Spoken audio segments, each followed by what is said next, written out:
السلام عليكم ورحمة الله وبركاته. الحمد لله نحمده ونستعينه ونستغفره ونؤمن به ونتوكل عليه ونعوذ بالله من شرور أنفسنا ومن سيئات أعمالنا من يهده الله فلا مضل له ومن يضلله فلا هادي له وأشهد أن لا إله إلا الله وحده لا شريك له وأشهد أن محمدا عبده ورسوله أما بعد. கண்ணியத்திற்குரிய எல்லாம் வல்ல அல்லாஹு ஜல்ல ஷானஹு தஆலாவின் நல்லடியார்களே, அல்லாஹுடைய பேரருளால் ஞாயிற்றுக்கிழமை தோறும் மறைகூறும் இறை தூதர்கள் என்ற தலைப்பின் கீழ் நபிமார்களுடைய வரலாறுகளை பற்றி நாம் அறிந்து வருகிறோம். கடந்த சில வாரங்களாக மூசா நபியுடைய வரலாற்றையும், சென்ற வாரம் தாவூத் அலைஹிஸ்ஸலாம் அவர்களுடைய வரலாற்றையும் நாம் அறிந்தோம். இன்றைய தினம் தாவூத் அலைஹிஸ்ஸலாம் அவர்களுடைய மகன் சுலைமான் அலைஹிஸ்ஸலாம் அவர்களுடைய வரலாற்றை பற்றி அறிந்து கொள்ளவிருக்கிறோம்.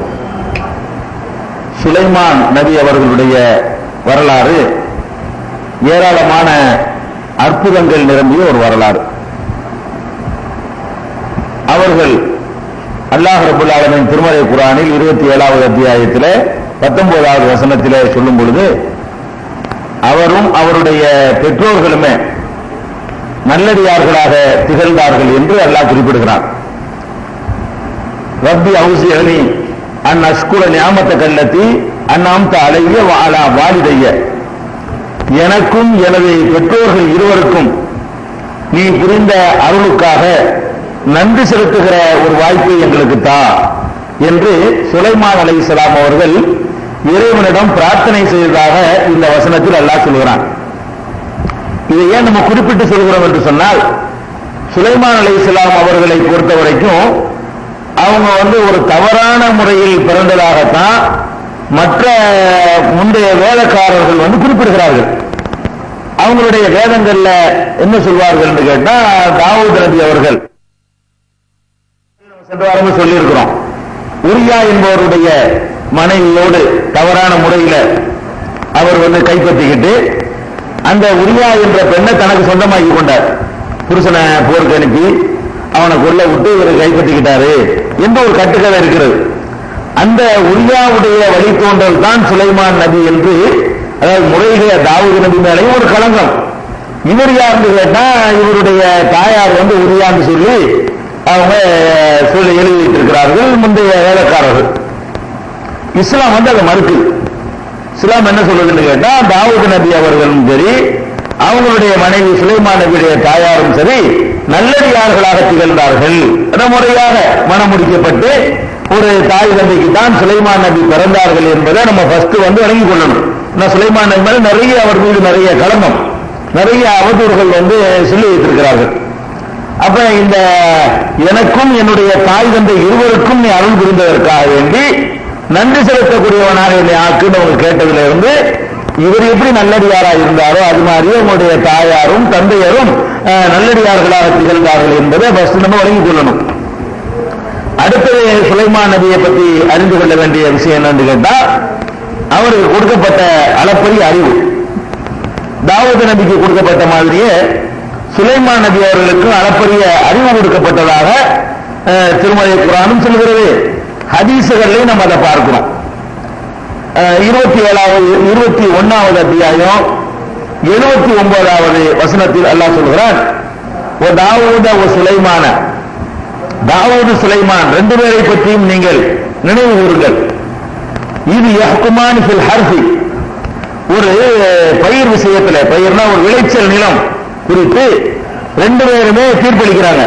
அதாவது ஒரு பயிர் விளைச்சல் நிலம் இருக்கிறது, அதுல ஒரு ஆளுக்கு சொந்தமான நிலத்துல இன்னொரு ஆளுக்கு சொந்தமான ஆடுகள் போய் மேய்ந்துருது.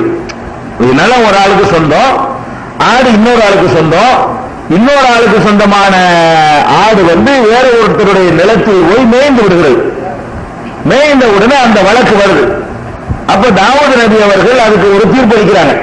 இந்த இவருடைய ஆடு என் நிலத்தில் உள்ள பயிரெல்லாம் சாப்பிட்டுருச்சு, நெல்லெல்லாம் சாப்பிட்டுருச்சு, கோதுமை என்ன போட்டிருந்தாரோ அதை சாப்பிட்டுருச்சுன்னு கம்ப்ளைண்ட் பண்றாங்க. அப்ப தாவூத் அலைஹிஸ்ஸலாம் அவர்கள் ஒரு தீர்ப்பு அளிக்கிறாங்க. அதுக்கு எதிராக சுலைமான் நபி வேற ஒரு தீர்ப்பு அளிக்கிறார்.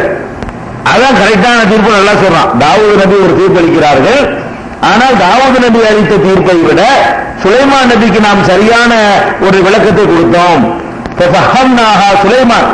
சுலைமானுக்கு நாம் ஒரு தெளிவான அந்த தீர்ப்பை நம்ம விளங்க வைத்தோம் அப்படின்னு அல்லாஹ் சொல்லிக்கிறார். தந்தையை மிஞ்சக்கூடிய அளவுக்கு அவர் அறிவு படைத்தவராக இருந்தார் என்று 21வது அத்தியாயம் 78, 79 வசனங்கள்ல பார்க்கிறோம். இதுக்கு சில கதைகளையும் இந்த என்ன வழக்கு நமக்கு எல்லாம் சொல்லல, ஆடு மேய்ஞ்சிருச்சுங்கிற அளவுதான் சொல்றான்னு இருக்கிற அந்த வழக்குக்கு என்ன ஜட்ஜ்மெண்ட் பண்ணாங்க, இவர் என்ன பண்ணாரு அவர் என்ன பண்ணாருன்னு என்ன செய்யல, சொல்லப்படல. சில ஆளுக்கு அதுக்கு ஒரு கதையெல்லாம் சொல்லுவாங்க. என்ன சொல்லுவாங்கன்னு கேட்டா, இவர் சொன்னாங்க தாவூத் நபி யார் வீட்டு நிலத்துல இந்த ஆடு மேய்ஞ்சிச்சோ அந்த ஆடெல்லாம் நிலத்துக்காரருக்கு சொந்தம், பிடிச்சிட்டு போ. உன் வீட்டு நிலத்துல மேய்ஞ்சிருச்சா இல்லையா, அதனால அந்த ஆட்டை ஒழுங்கா கட்டி வைக்காததுனால இந்த ஆட்டை புறாத்தை நீ எடுத்துக்கான்னு சொல்லி நிலத்துக்காரருக்கு சொந்தமாக தீர்ப்பளிச்சுட்டாராம் அவரு.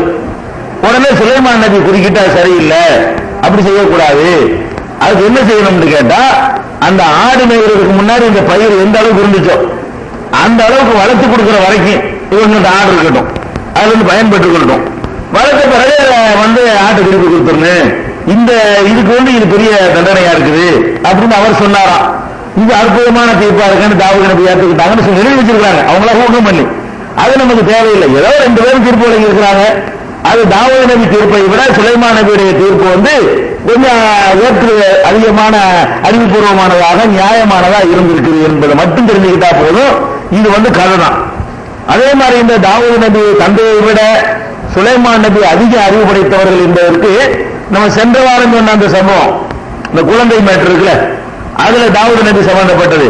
தகப்பனார் அளித்த தீர்ப்பை விட இவர் என்ன செய்யறாரு, ஓவர்டேக் பண்ணி குழந்தை அறுத்துருவோம்னு சொல்லி ஒரு டைலாக் விட்டு அது கடைசியில யாரு உண்மையான தாயின்னு கண்டுபிடிச்சாருன்னு சொல்லி ஹதீஸ்ல பார்த்தோம். அதுவும் ஹதீஸ்ல நிரூபணம். அது நல்ல விவரமா இருந்திருக்காரு. தகப்பனாரை விட சுலைமான் நபி அவர்களுக்கு ரொம்ப அதிகமான அறிவாற்றல எல்லாம் வழங்கியிருந்தான் அப்படிங்கிறத இந்த வசனத்திலையும் தெரிஞ்சுக்கலாம். அந்த ஹதீஸ் தாவூத் நபிக்காக சென்ற வாரம் சொன்ன அந்த நபி மொழியிலிருந்தும் அறிந்து கொள்ளலாம். அதே மாதிரி 27வது அத்தியாயம் 15வது வசனத்துல வலக்கத் ஆத்தைனா தாவூத வ சுலைமான இல்மா, தாவூதுக்கும் சுலைமானுக்கும் நாம் கல்வியை வழங்கியிருந்தோம். வகால அல்ஹம்துலில்லாஹி அல்லதி ஃபல்லலனா அலா கஸீரின் மின் இபாதில் முஃமினீன், நம்பிக்கை கொண்ட அவனுடைய எத்தனையோ அதிகாரிகளை விட நம்மை சிறப்பித்திருக்கிற அல்லாஹ்வுக்கு எல்லா புகழும் என்று 2 பேரும் நன்றி செலுத்தினார்கள் அல்லாஹ் பாராட்டான். அப்ப சுலைமான் நபியை பற்றி தெரிந்து கொள்ள வேண்டிய விஷயம் என்னன்னு கேட்டா, அவர் ரொம்ப பயங்கரமான அறிவு கொடுக்கப்பட்டிருக்கார். நல்ல திறமையான சிந்தனை, அறிவாற்றல் இதெல்லாம் கொடுக்கப்பட்டவராக அல்லாஹ் அவங்கள சித்தரிக்கிறான். இது அவங்களுடைய வரலாற்றில் கிடைக்கக்கூடிய விஷயம். அடுத்த விஷயம் என்னன்னு கேட்டா, இந்த சுலைமான் நபி அவர்கள் மன்னரா இருக்கிறாங்க. அதுல இருந்தா வரலாறு நமக்கு கிடைக்குது. அவர் எந்த வருஷம் பிறந்தாரு, சின்ன பிள்ளையில என்ன செஞ்சாரு, இளைஞரா இருக்கும் என்ன செஞ்சாரு, அது மாதிரி எல்லாம் ஒண்ணுமே கிடைக்கல. இந்த 2 சம்பவம் கிடைக்குது. தகப்பனார ஓவர்டேக் பண்ணாருன்னு சொல்லி 2 நிகழ்ச்சி கிடைக்குதே தவிர, அதை தவிர சுலைமான் நபியை பத்தி அவர் மன்னர் ஆகுறதுக்கு முந்தின செய்தி எதுவுமே சொல்லப்படல. ஆனா திடீர்னு எல்லாம் என்ன சொல்றான்னு கேட்டா, வரிச சுலைமானு தாவூத், சுலைமான் நபி அவர்கள் தாவூதுக்கு வாரிசாக ஆனார்கள். சுலைமான் நபி தகப்பனார் தாவூத் இருக்காருல, அவருக்கு வாரிசாக ஆனார்கள் அப்படின்னு சொல்லி 27வது அத்தியாயத்துல 16வது வசனத்தில் எல்லாம் சொல்றோம். அதாவது தாவூத் நபிக்கு சுலைமான் நபி வாரிசானார்கள் என்ன அர்த்தம், இதை கொஞ்சம் கவனமா விளங்கிக்கணும். வாரிசானார்கள் என்று சொன்னா சொத்துக்களுக்கு வாரிசுன்னு வழங்கக்கூடாது. தாவூத் நபிக்கு சுலைமான் நபி சொத்துக்கு வாரிசு ஆயிட்டான்னு வழங்க முடியுமான்னா வழங்க முடியாது. ஏன் வழங்க முடியாதுன்னு கேட்டா, நபிமார்களுடைய சொத்துக்கள் வாரிசுகளுக்கு சேராது. அது ஒரு பொதுவான ரூல்ஸ். நபிகள் நாயகம் ஸல்லல்லாஹு அலைஹி வஸல்லம் அவங்களே என்ன சொல்லிட்டு போனாங்க, நாங்கள் விட்டு செல்கிற நபிமார்களாகிய நாங்கள் விட்டு செல்கிற சொத்துக்களுக்கு எங்களுடைய வாரிசுகள் குடும்பத்தார் சொந்தம் கொண்டாட முடியாது.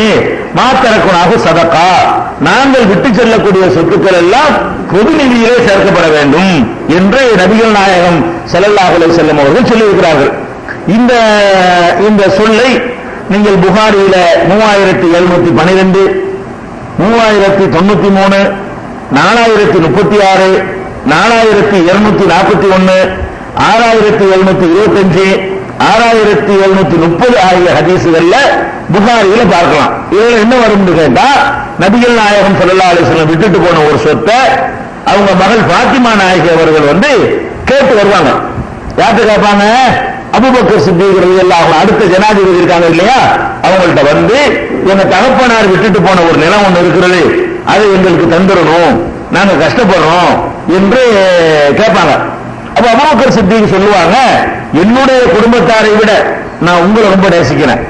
நபியின் குடும்பத்தாராகிய உங்களை என்னுடைய குடும்பத்தார்களை நான் எவ்வளவு நேசிப்பேனோ அதை விட அதிகமாக நேசிக்கிறேன். ஆனாலும் நான் அந்த சொத்தை உங்களுக்கு தரமாட்டேன். ஏன் தரமாட்டேன் என்று சொன்னா, நபிகள் நாயகம் ஸல்லல்லாஹு அலைஹி வஸல்லம் அவர்கள் என்ன சொன்னார்களோ அதுதான் நான் செய்வேன். அவங்க சொல்ல மீறி நான் ஒண்ணும் செய்ய முடியாது.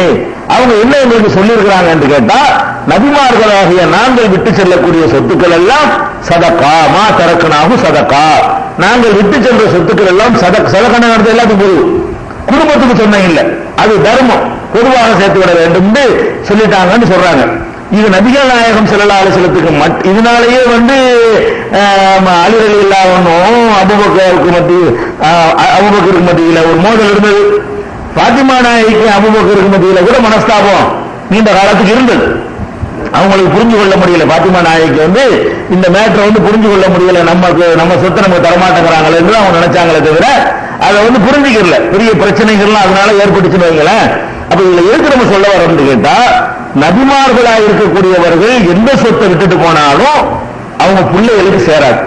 அப்ப தாவூத் நபி எவ்வளவு சொத்துக்களை விட்டுட்டு போனாலும் அதுக்கு சுலைமான் நபி வாரிசாக முடியாது. ஏன்னா நபி தாவூதுங்கிறவர் நபியுடைய சொத்து மக்களுக்கெல்லாம் பிரிச்சு கொடுத்துடணும், பொதுவான காரியங்களுக்கு தான் பயன்படுத்த வேண்டும் என்று நபிகள் நாயகம் ஸல்லல்லாஹு அலைஹி வஸல்லம் ஏற்கனவே அதுதான் விதி என்று சொல்லிவிட்டார். அந்த விதிப்படிதான் தனக்கு அமலாகி கொண்டார்கள். இது ரசூலுல்லாஹ்வுக்கு மட்டும் உள்ள விதி இல்லை, எல்லா நபிமார்களுக்கும் சொல்லப்பட்ட விதி என்னன்னு கேட்டா, அவங்க உத்தரவை ஏன்னு கேட்டா இது ஒரு முக்கியமான ஒரு தேவையா இருக்கிறது. ஏன்னா இறை தூதர்கள் சொல்லி மக்கள்கிட்ட பிரச்சாரம் பண்ணிட்டு அதை வச்சு சம்பாதிக்கலாம்ல. இன்னும் இறை தூதர் சொத்தியை தூக்கிட்டு போயிருக்கான் பிள்ளைகளுக்குன்றாங்கல்ல. அதாவது இறை தூதரா இருந்து அவர் கஷ்டப்பட்டு சம்பாதிச்சிருந்தா கூட மூத்தா படுத்து என்ன பண்ணுவாங்க, இறை தூதர் நாங்க பத்தியா எத்தனை வீடு பத்தியா எவ்வளவு நிலம் வச்சுக்கலாம் பத்தியா அப்படின்னு வைங்களேன். அந்த ஹக்கு சத்தியமான மார்க்கத்துக்கு வைத்துலாம் போயிடும். அது எனக்கு உங்களுக்கு அந்த விமர்சனம் வந்தா மார்க்கத்தை பாதிக்காது. இறை தூதர்களுக்கு வந்துச்சுன்னா அவங்க தான் மார்க்கத்தை கொண்டு வந்தாங்க, மார்க்கத்துக்கே சந்தேகம் உண்டாகி போயிடும். அதனால அல்லாஹ் என்ன பண்ணிவிட்டான்னு கேட்டா, இறை தூதர்கள் என்று நியமிக்கப்படக்கூடியவர்கள் செய்யற ஒரு தியானம் என்னன்னு கேட்டா, அவங்க எத்தனை கோடி அவங்க ஹலாலான முறையில உழைத்து சம்பாதிச்சாலுங்கிறதா அதோட திண்டுட்டு போயிடலாம், அவ்வளவுதான். வச்சுட்டு போனா அது மக்களை சேர்ந்துடும். விட்டுட்டு போனார்களே ஆனால் அவங்க பெற்ற பிள்ளைகள் கூட சேராது அப்படிங்கிறது. அப்ப அந்த அடிப்படையில் பார்க்கும்போது தாவூத் நபிக்கு சுலைமான் வாரிசாக ஆனாருங்கிறது கண்டிப்பா சொத்து வாரிசு கிடையாது, ஆக முடியாது. இது சொல்லவும் தேவையில்லை. சொத்து வாரிசா இருந்தா அதான் தாப்பது கூட வாரிசு ஆவாரு, இதே மட்டும் நடக்கிறது சொல்லணும். அதை நீங்க சிந்திச்சு பார்க்கணும். இங்க என்ன வாரிசு சொல்லப்படுதுன்னு கேட்டா, தாவூத் நபி அவர்கள் ஆட்சியில் இருக்கிறாங்க, அந்த ஆட்சிக்கு ஒரு வாரிசா வந்தார் திரும்ப. அதாவது சொத்துக்கு வாரிசாவல, அந்த ஆட்சி அதிகாரம் அந்த பவர் அந்த பொறுப்பு இருக்கு பாருங்க, அது தாவூத் நபி மரணித்த பிறகு அந்த இடத்தை சுலைமான் நபி கைப்பற்றிக் கொண்டார்கள். இது சொத்து உரிமையில சேராது, நிர்வாக உரிமை, நிர்வகிக்கிற உரிமையை அவர் பெற்றுக் கொண்டார்னு வருது. அப்ப தாவூத் நபி அவர்களுடைய மகன் சுலைமான் நபி அவர்கள் வாரிசு முறையில் ஆட்சிக்கு வந்தார்கள் என்பதை திருக்குர்ஆன் 27வது அத்தியாயத்தில் 16வது வசனத்தில் சொல்கிறது. இதை சொன்ன காரணத்தினால இந்த ஆட்சி முறையை பற்றி நம்ம சில தெரிஞ்சுக்கணும். ஏன்னா நம்ம இஸ்லாமிய ஆட்சின்னு சொல்லக்கூடிய பல சகோதரர்கள், பல இயக்கத்தவர்கள் இஸ்லாமிய ஆட்சியினால என்னன்னு விளங்காம உலகை கொண்டிருக்கிறார்கள். இங்க பாருங்க என்ன வந்திருக்குன்னு கேட்டா, வாரிசு முறையில் ஒரு ஆட்சி உண்டாகுது. தாவூத் நபி மன்னரா இருக்கிறாரு, மன்னருக்கு பிறகு மன்னருடைய மகன் மன்னராகிறார், வாரிசு முறையில் வருது. அப்ப இஸ்லாமிய கவர்மெண்ட் என்று சொல்லக்கூடியது வாரிசு முறையில வரணுமா, ஜனநாயக முறையில வரணுமா, அல்லது மக்கள் புரட்சி செய்து வரணுமா, அது குறிப்பிட்ட ஒரு செலக்டட் பீப்புள், முக்கியமான ஒரு தேர்வு செய்யப்பட்ட ஆட்கள் கூடி ஒருவரை தேர்வு செய்யணுமா, எது இஸ்லாமிய ஆட்சி, அது ஒரு விளக்கம் வேணும்ல. இஸ்லாமிய ஆட்சின்னா எல்லா மக்களும் ஓட்டு போட்டு ஒருவரை தேர்ந்தெடுக்கிறோம். அது இஸ்லாமிய ஒரு நாட்டில் இஸ்லாமிய மக்கள் இஸ்லாமிய ஒரு உண்மையான ஒரு இஸ்லாமியரை தேர்ந்தெடுக்கிறாங்கன்னு வைங்க, அது இஸ்லாமிய ஆட்சின்னு சொல்ல முடியுமா? அல்லது நியமனம் வந்தா சொல்ல முடியுமா? அல்லது புரட்சி அடிப்படையில் வந்தா சொல்ல முடியுமா? அல்லது படிப்படியா இப்படியே முதல்ல எம்எல்ஏவா இருக்கிறது, அப்புறம் ஒரு மந்திரி ஆகிறது, அப்புறம் முதலமைச்சராக பிரதமர் ஆகிறது, அப்படி ஸ்டெப் பை ஸ்டெப்பா அவர் டெவலப் ஆகி ஆட்சியை கைப்பற்றுறதா? எது இஸ்லாம் சொல்லக்கூடிய முறைகள்? ஒரு ஆட்சியை கைப்பற்றுவதற்கு இஸ்லாம் எந்த வழியை உங்களுக்கு சொல்லுகிறது என்று கேட்டால், எந்த வழியும் இஸ்லாத்துக்கு வைக்கலாம். நல்ல விளங்கிக்கணும். அதாவது பரம்பரை கூடாது, அல்லது முயற்சி ஒருத்தம் வரக்கூடாது, மக்களால் தேர்ந்தெடுக்க அப்படியெல்லாம் இஸ்லாம் சொல்லவே இல்லை. எல்லா விதமான எந்த முறையில் வருகிறான் என்பதை இஸ்லாம் கவனத்தில் கொள்ளவே இல்லை. வேற என்ன கொள்கிறது? எந்த முறையிலையும் உன்னிடத்தில் ஆட்சி வந்து விடுமையானால் அதை நடத்துகிற விதத்தை ஒழுங்கா நடத்திய. இஸ்லாமிய ஆட்சின்னு சொன்னா எப்படி வருகிறான் என்பதை பொறுத்து இஸ்லாமிய ஆட்சி ஆகாது. எப்படி வருகிறான் இஸ்லாம் பார்க்காது, எப்படி நடத்துறான் இஸ்லாம் பார்க்கும். நீ ஜனநாயகத்தில் வந்துட்டு போ, சர்வாதிகாரியா ஒரு ஆட்சி ஒன்று கிடைக்குதா, பிடிச்சிட்டு போட்டு நீ அப்புறம் எப்படி நடக்கிற, சரியான நீதி வழங்குறியா, நேர்மையா நடக்கிறியா, அது இஸ்லாமிய ஆட்சி ஆயிரும். அப்ப இஸ்லாமிய ஆட்சி இந்த உடனே தேர்வு செய்யற விதத்தை தான் இஸ்லாமிய ஆட்சி விளங்கிட்டு இருக்காங்க எல்லாரும். அப்ப அதுக்காக வேண்டி நம்ம என்ன பார்க்க வேண்டியிருக்குன்னு கேட்டா, இஸ்லாமிய முறையில என்னென்ன மாதிரி எல்லாம் ஆட்சிகள் உருவாயிருக்குன்னா, தாவூது நபிக்கு சுலைமான் நபி வாரிசு முறையில் ஆட்சியா வந்தார்னு வருதுல்ல, அதுல இருந்து எல்லா விதமான ஆட்சி முறைகளையும் நம்ம தெரிஞ்சுக்க வேண்டியிருக்கு. எப்படி தெரியணும்? இப்ப இந்த சுலைமான் நபி வாரிசா வந்துட்டார், வாரிசு முறையில் வந்துட்டார். தாவூது நபி எப்படி ஆட்சிக்கு வந்தாரு? அவர் வாரிசா வரல. அவர் எப்படி வந்தாருன்னு கேட்டா, அவர் ஒரு சோல்ஜரா போய், அதாவது ஒரு ராணுவ வீரரா தான் அவர் இருக்கிறார். தாவூது நபியை பொறுத்த வரைக்கும் ஃபர்ஸ்ட் என்ன பண்றாரு? அந்த தாலூத் என்பவரை அல்லாஹ் மன்னராக நியமிக்கிறான். அந்த மன்னரின் கீழே இருந்து இவரும் பணியாற்றுகிறாரு. இவர் தான் ஜாலூத் ஒரு கொடியவன அந்த படையில சேர்ந்திருந்து கொலையும் பண்றாரு. தாவூது நபி கொலையெல்லாம் செஞ்ச பிறகு இந்த தாலூத் மன்னர் இறந்த பிறகு அந்த இடத்துக்கு வந்துடுறாரு. அது எப்படி வர்றாருன்னு கேட்டா, இவர் வந்த முறை, தாவூது நபி வந்த முறை என்ன? புரட்சி செஞ்சியும் வரல, அத்தாவுனால நியமிக்கப்பட்டவர் வரவில்லை, மக்கள் எல்லாம் கூடி தேர்ந்தெடுத்து வரவில்லை. எப்படி வந்தாருன்னு கேட்டா, ஒரு சாதாரண வீரரா சேர்ந்தாரு, அப்புறம் கொஞ்சம் தளபதியா இருப்பாரு, அப்புறம் முக்கியமான தளபதியா இருப்பாரு, அப்புறம் மன்னருக்கு அடுத்த ரேஞ்சில் நின்றுப்பாரு. அவர் போனவனே அவர் பிடிச்சிட்டார். அப்ப தாவூது நபி ஆட்சிக்கு வந்தது எப்படின்னு பாத்தீங்கன்னு சொன்னா, அதுல அல்லாஹ் 2:251 சூரத்துல் பக்ராவுல 250 போன வாரம் சொல்லப்பட்ட விஷயம் இது. 251வது வசனத்தில் அல்லாஹ் சொல்லுகிறான், ஃபஹஸமூஹும் பிஇذنில்லாஹ். தாலூத் தலைமையில் உள்ள அந்த படையினர்கள் அந்த எதிரி படையினரை அல்லாஹ்வுடைய விருப்ப பிரகாரம் தோற்கடித்தார்கள். வகதல தாவூது ஜாலூத். அந்த படையில இருந்த தாவூத் அவர்கள் ஜாலூத்தை கொன்றாரு. ஆத்தாஹுல்லாஹுல் முல்க. அப்புறம் அவருக்கு அல்லாஹ் ஆட்சியை கொடுத்தான் அப்படின்னு வருது.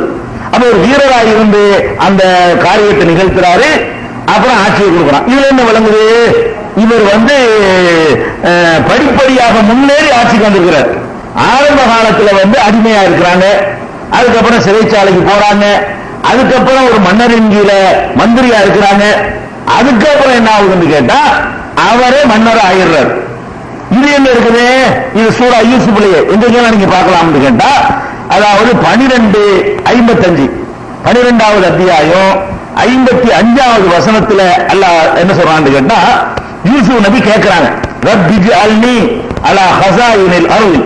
இந்த பூமியுடைய கருவூலங்களுக்கு, இந்த நாட்டினுடைய கருவூலத்திற்கு என்னை நீங்கள் பொறுப்பாளியாக நியமியுங்கள். யார் கேட்கிறா? யூசுப் நபி கேட்கிறார். யார்கிட்ட கேட்கிறாரு? மன்னர்கிட்ட கேட்கிறார். அவர் நியமிச்சுக்கிட்டார், மன்னர் நியமித்துக் கொண்டார். சரி, அதுக்கப்புறம் என்ன ஆச்சுன்னு கேட்டா 12:101 எடுத்து பாத்தீங்கன்னா, ரப்பி கத் ஆத்தைதனி மினல் முல்கி. இறைவா, எனக்கு நீ ஆட்சியை வழங்கி விட்டாய்ன்னு அல்லாஹ்வுக்கு நன்றி செலுத்துறாரு. 12:55 பாத்தீங்கன்னா அவர் மன்னருக்கு போய் பதவியை கேட்கிறாரு.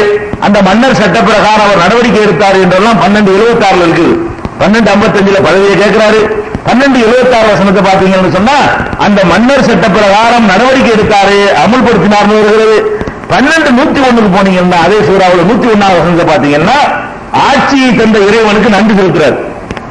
ஆட்சிலாம் வந்த பிறகுதான் தகப்பனாரெல்லாம் அழைச்சிட்டு வர சொல்றாரு.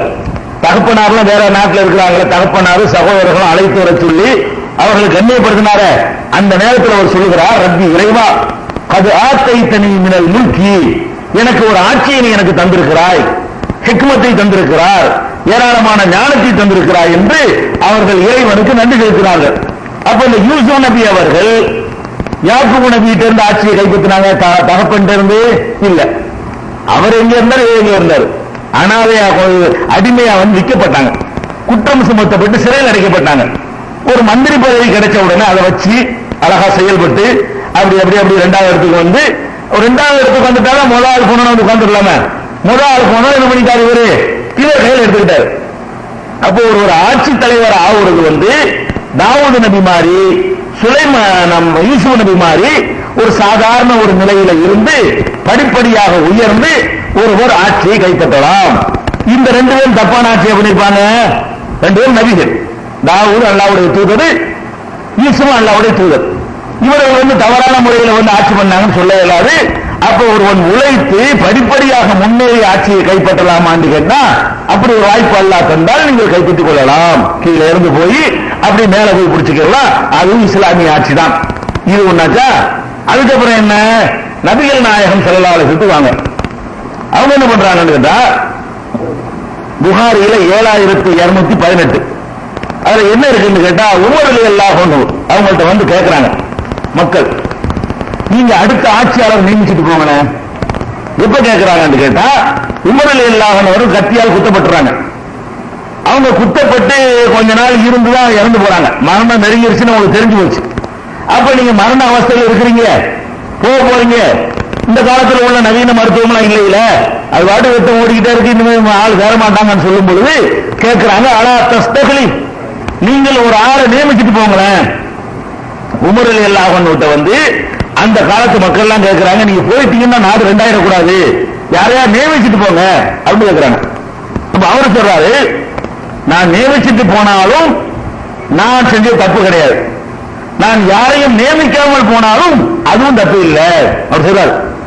நான் வந்து எனக்கு அடுத்து இவர்தான் என்று ஒருவரை அடையாளம் காட்டிவிட்டு நான் போனாலும் நான் குற்றம் செய்தவனாக ஆக மாட்டேன். யாரையும் நியமிக்காமலே நான் போனாலும் கூட என் மீது குற்றம் இல்லை. ஏன் என்று சொன்னால் காரணம் சொல்றார். ஏன் என்று சொன்னால், நபிகள் நாயகம் ஸல்லல்லாஹு அலைஹி வஸல்லம் அவர்கள் யாரையும் நியமிச்சுட்டு போகவில்லை. தனக்கு பிறகு அபூபக்கர் தான் வரணும் ஒரு வார்த்தை சொல்லியிருந்தா பிளவு வந்திருக்காரு, அடிக்கடி வந்திருக்குமா, சண்டை நடந்திருக்குமா. எங்களுக்கு ஒரு ஆட்சி உங்களுக்கு ஒரு ஆட்சின்னு பிரிகிற அளவுக்கு போச்சு. ரெண்டா பிரிஞ்சு மின்னா அமீரும் மின்கும் அமீர், எங்கள்ல ஒரு அமீர் உங்கள ஒரு அமீர் என்கிற அளவுக்கு அந்த நிலைமை போனுச்சு. அது காரணம் என்ன, நபி ஸல்லல்லாஹு அலைஹி வஸல்லம் அவர்கள் எனக்கு பிறகு இவருன்னு சொல்லிட்டு போல, யான் மரணித்து விட்டால் அபூபக்கரை ஆட்சியாளராக வைத்துக் கொள்ளும் என்று ஒரு வார்த்தை சொல்லியிருந்தார்களே, ஆனால் சமூகத்தில் இரண்டாவது பிரச்சனை வந்தே இருக்காது. அதை சொல்றாங்க உமர் ரலியல்லாஹு அன்ஹு, இன் அஸ்தக்லிஃப், நான் வந்து யாரையாவது நியமித்து விட்டு சென்றேனே ஆனால் ஃபக்கத் இஸ்தக்லஃப மன் ஹுவ கைரும் மின்னி, என்னை விட சிறந்தவராக இருக்கிற அபூபக்கர் இருக்கிறாரே அவர் நியமித்து சென்றிருக்கிறார், என்னை நியமிச்சு அவர் தான். சொல்றாரு, அபூபக்கர் என்ன பண்ணிட்டாரு, அவர் மூத்தா போறதுக்கு முன்னாடி என்னை நியமிச்சுட்டு போயிட்டார். நான் நியமிச்சேன்னு சொன்னாலும் அபூபக்கர் வழியில் செல்கிறேன், நியமிக்கவில்லையா அவரை விட சிறந்தவர் நியமிக்காமல் போய்விட்டார். அவர் சொல்றாரு, ஒரு ஆள் நியமிச்சுட்டு போனேன் என்று சொன்னா என்னை விட சிறந்தவர் நியமிச்சுட்டு போனார். என்னைய நான் ஒருத்தரை நியமிக்காம நான் யாரும் சொல்லாம போயிட்டேன்னா அப்போ நான் குற்றவாளியாக மாட்டேன். ஏன்னு கேட்டா அவரை விட சிறந்தவர் நியமிக்கவில்லை. ரசூலுல்லாஹ் சொல்றார், அபூபக்கரை விட சிறந்தவர் இருக்கிறாரு, அவர் வந்து என்ன செய்யல, யாரை நியமிக்கவில்லை அப்படின்னு அவங்க ஒயின் அத்ருக், அவர் வந்து நான் யாரையும் நியமிக்காமல் விட்டுவிட்டேனே ஆனால் ஃபக்கத் தரக்க மன் ஹுவ கைரும் மின்னி, என்னை விட சிறந்தவரான அவரை விட சிறந்தவரான ரசூலுல்லாஹி ஸல்லல்லாஹு அலைஹி வஸல்லம் அவர்கள் அவங்க வந்து நியமிக்கவில்லை. புகாரியில 7218வது ஹதீஸா இதை நீங்க பார்க்கலாம். அப்ப என்ன நமக்கு விளங்குது கேட்டா, நபிகள் நாயகம் ஸல்லல்லாஹு அலைஹி வஸல்லம் அவர்கள் தமக்கு பிறகு ஒரு ஆளை நியமிச்சுட்டு போகவில்லை. நியமிக்கலன்னு அர்த்தம் மக்கள் தான் முடிவு செஞ்சுக்கிறாங்க அர்த்தம். நியமிக்கவில்லை என்று சொன்னாலே அதுக்கு என்ன அர்த்தம், அந்த முடிவு மக்கள் மத்தியில் தள்ளப்பட்டு விட்டது. மக்கள் மத்தியில் தள்ளப்பட்டுருச்சுன்னா மக்கள் எல்லாம் கூடி யாரை தேர்ந்தெடுத்து ஜனநாயகம். நபிகள் நாயகம் ஸல்லல்லாஹு அலைஹி வஸல்லம் என்ன பண்ணிட்டு போயிட்டாங்கன்னு கேட்டா, மக்களுக்கு அதிகாரத்தை கொடுத்துவிட்டு போய்விட்டார்கள். ஜனங்களுடைய அதிகாரம், ஜனநாயகம்னா மக்கள் அதிகாரம், நாயகம்னா அந்த பவர். அப்ப ஜனங்களுக்கு இந்த நாயகத்தை பவரை கொடுத்துட்டு போயிட்டாங்க நபி ஸல்லல்லாஹு அலைஹி வஸல்லம் அவர்கள். ஆனா அபூபக்கர் என்ன பண்றாங்க தெரியுமா? இப்ப நம்ம நியமிக்காம போனோம்னு சொன்னா நமக்கு பிறகு என்ன ஆகும்னு தெரியல அப்படின்னு அவர் யோசனை பண்ணி ஒரு ஆளை நியமிச்சுட்டு போறதா நல்லதுன்னு நினைச்சு உமர் தான் எனக்கு பிறகு ஆட்சியாளர் வந்து போயிட்டார். அபூபக்கர் மௌத்தா கூட ஒரு டக்குனு உட்கார்ந்துட்டார். மக்கள் கருத்து கேட்கல, ஓட்டெடுப்பு நடக்கல, ஒரு ஆட்சியில இருந்தவர் அந்த பொசிஷன் அப்படி அடுத்த மாற்றி விட்டு போகும்பொழுது குழப்பம் இல்லாம அந்த சமுதாயம் ஒன்றுபட்டு போச்சு. அப்ப அபூபக்கர் வந்த விதம் எப்படி? மக்களால் தேர்வு செய்யப்பட்டு வருகிறார், போட்டி நடக்குது. அங்கே வேட்பாளர் 2 வேட்பாளர் நிக்கிறாங்க, சாது நிக்கிறாரு, அபூபக்கர் நிக்கிறாங்க, அன்சாரிகளுடைய கட்சியில சாது இப்னு உபாதா நிக்கிறாங்க, இந்த பக்கம் முஹாஜிர்கள் தரப்புல வந்து இவரை நிப்பாட்டுறாங்க. அந்த சம்பவத்தை கூட அவர் சொல்லி காட்டுறார். யார் சொல்றாரு? உமர் ரலியல்லாஹு அன்ஹு அவர்கள் சொல்லி காட்டுறாங்க. எப்படி அந்த ஆட்சி உருவானுச்சு தெரியுமா? ரசூல் ஸல்லல்லாஹு அலைஹி வஸல்லம் இறந்து போன உடனே என்ன பண்ணிட்டாங்க?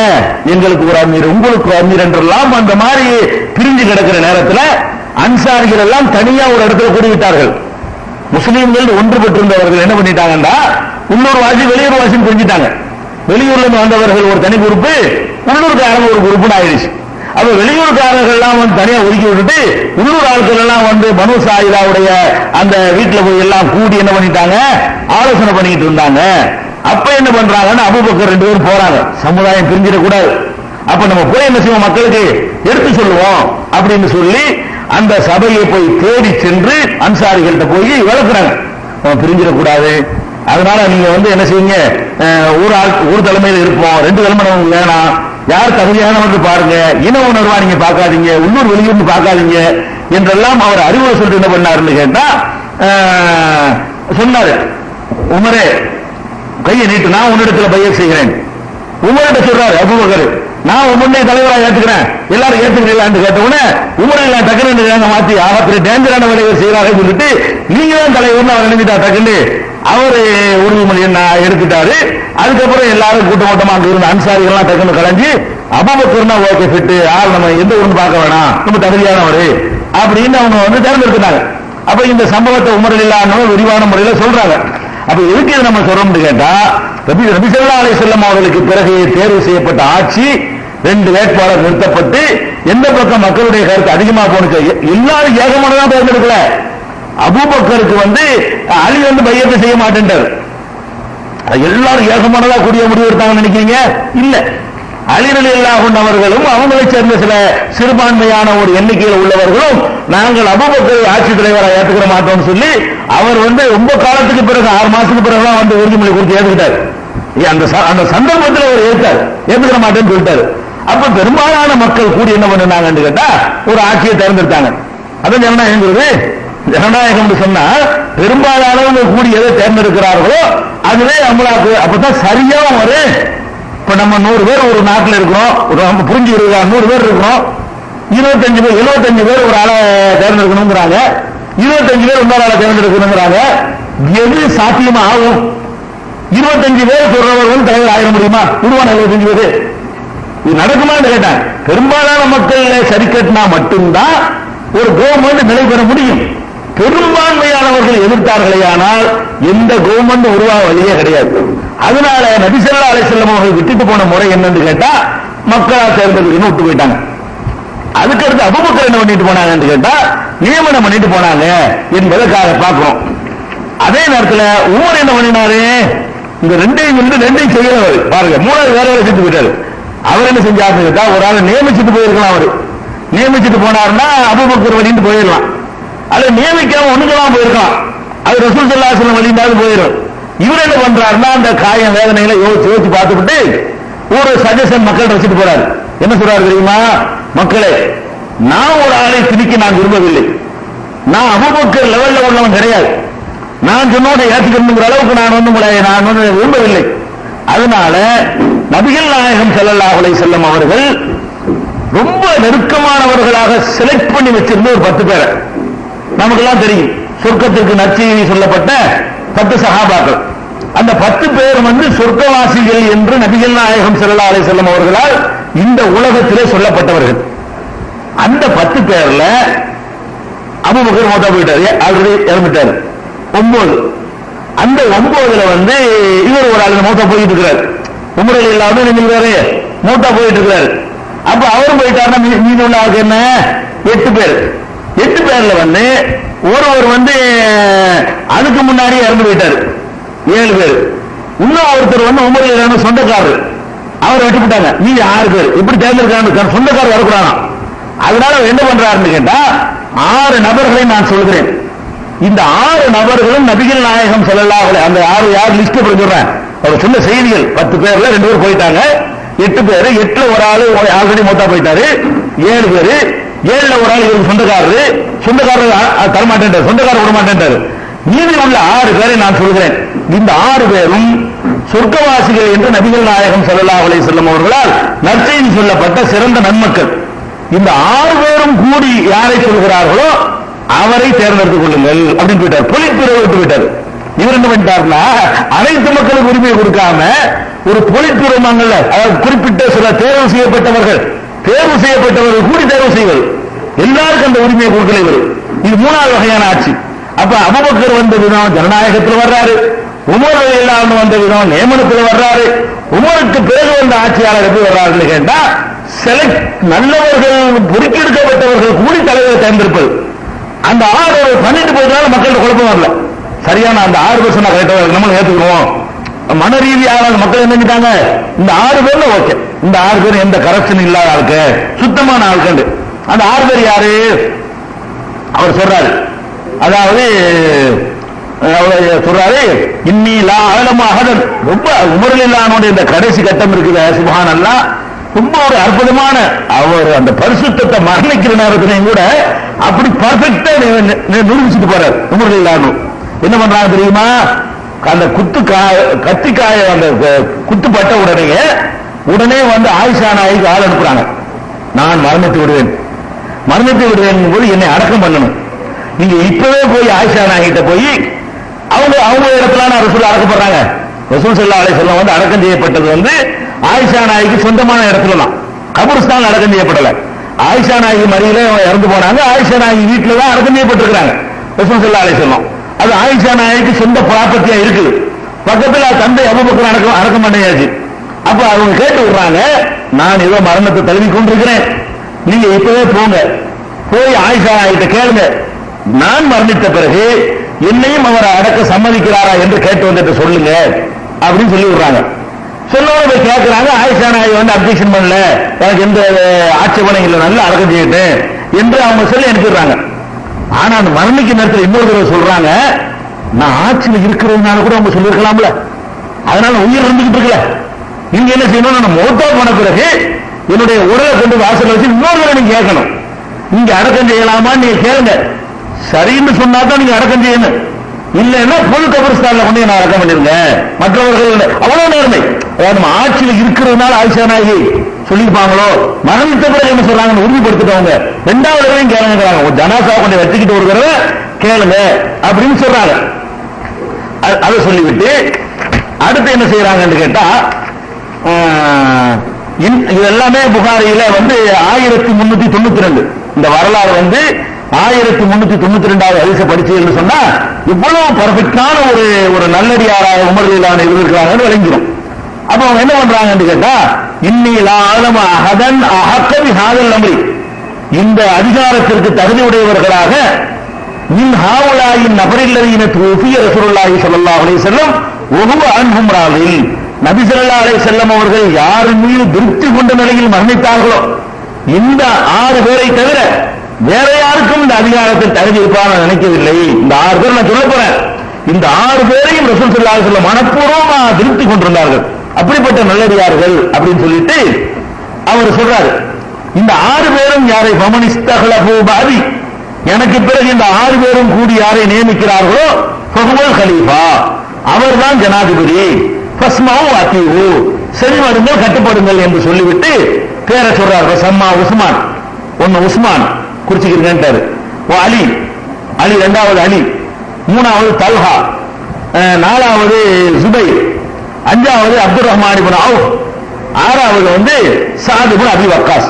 அதாவது உஸ்மான், அலி, தல்ஹா, ஜுபைர், அப்துல் ரஹ்மான் இப்னு அவுஃப், சாத் இப்னு அபி வக்காஸ், இந்த 6 பேரையும் சொல்லிவிட்டு என்ன பண்ணிட்டாங்க, இவங்க தான் முடிவு எடுத்துக்கிடுவாங்க அப்படின்ட்டாங்க.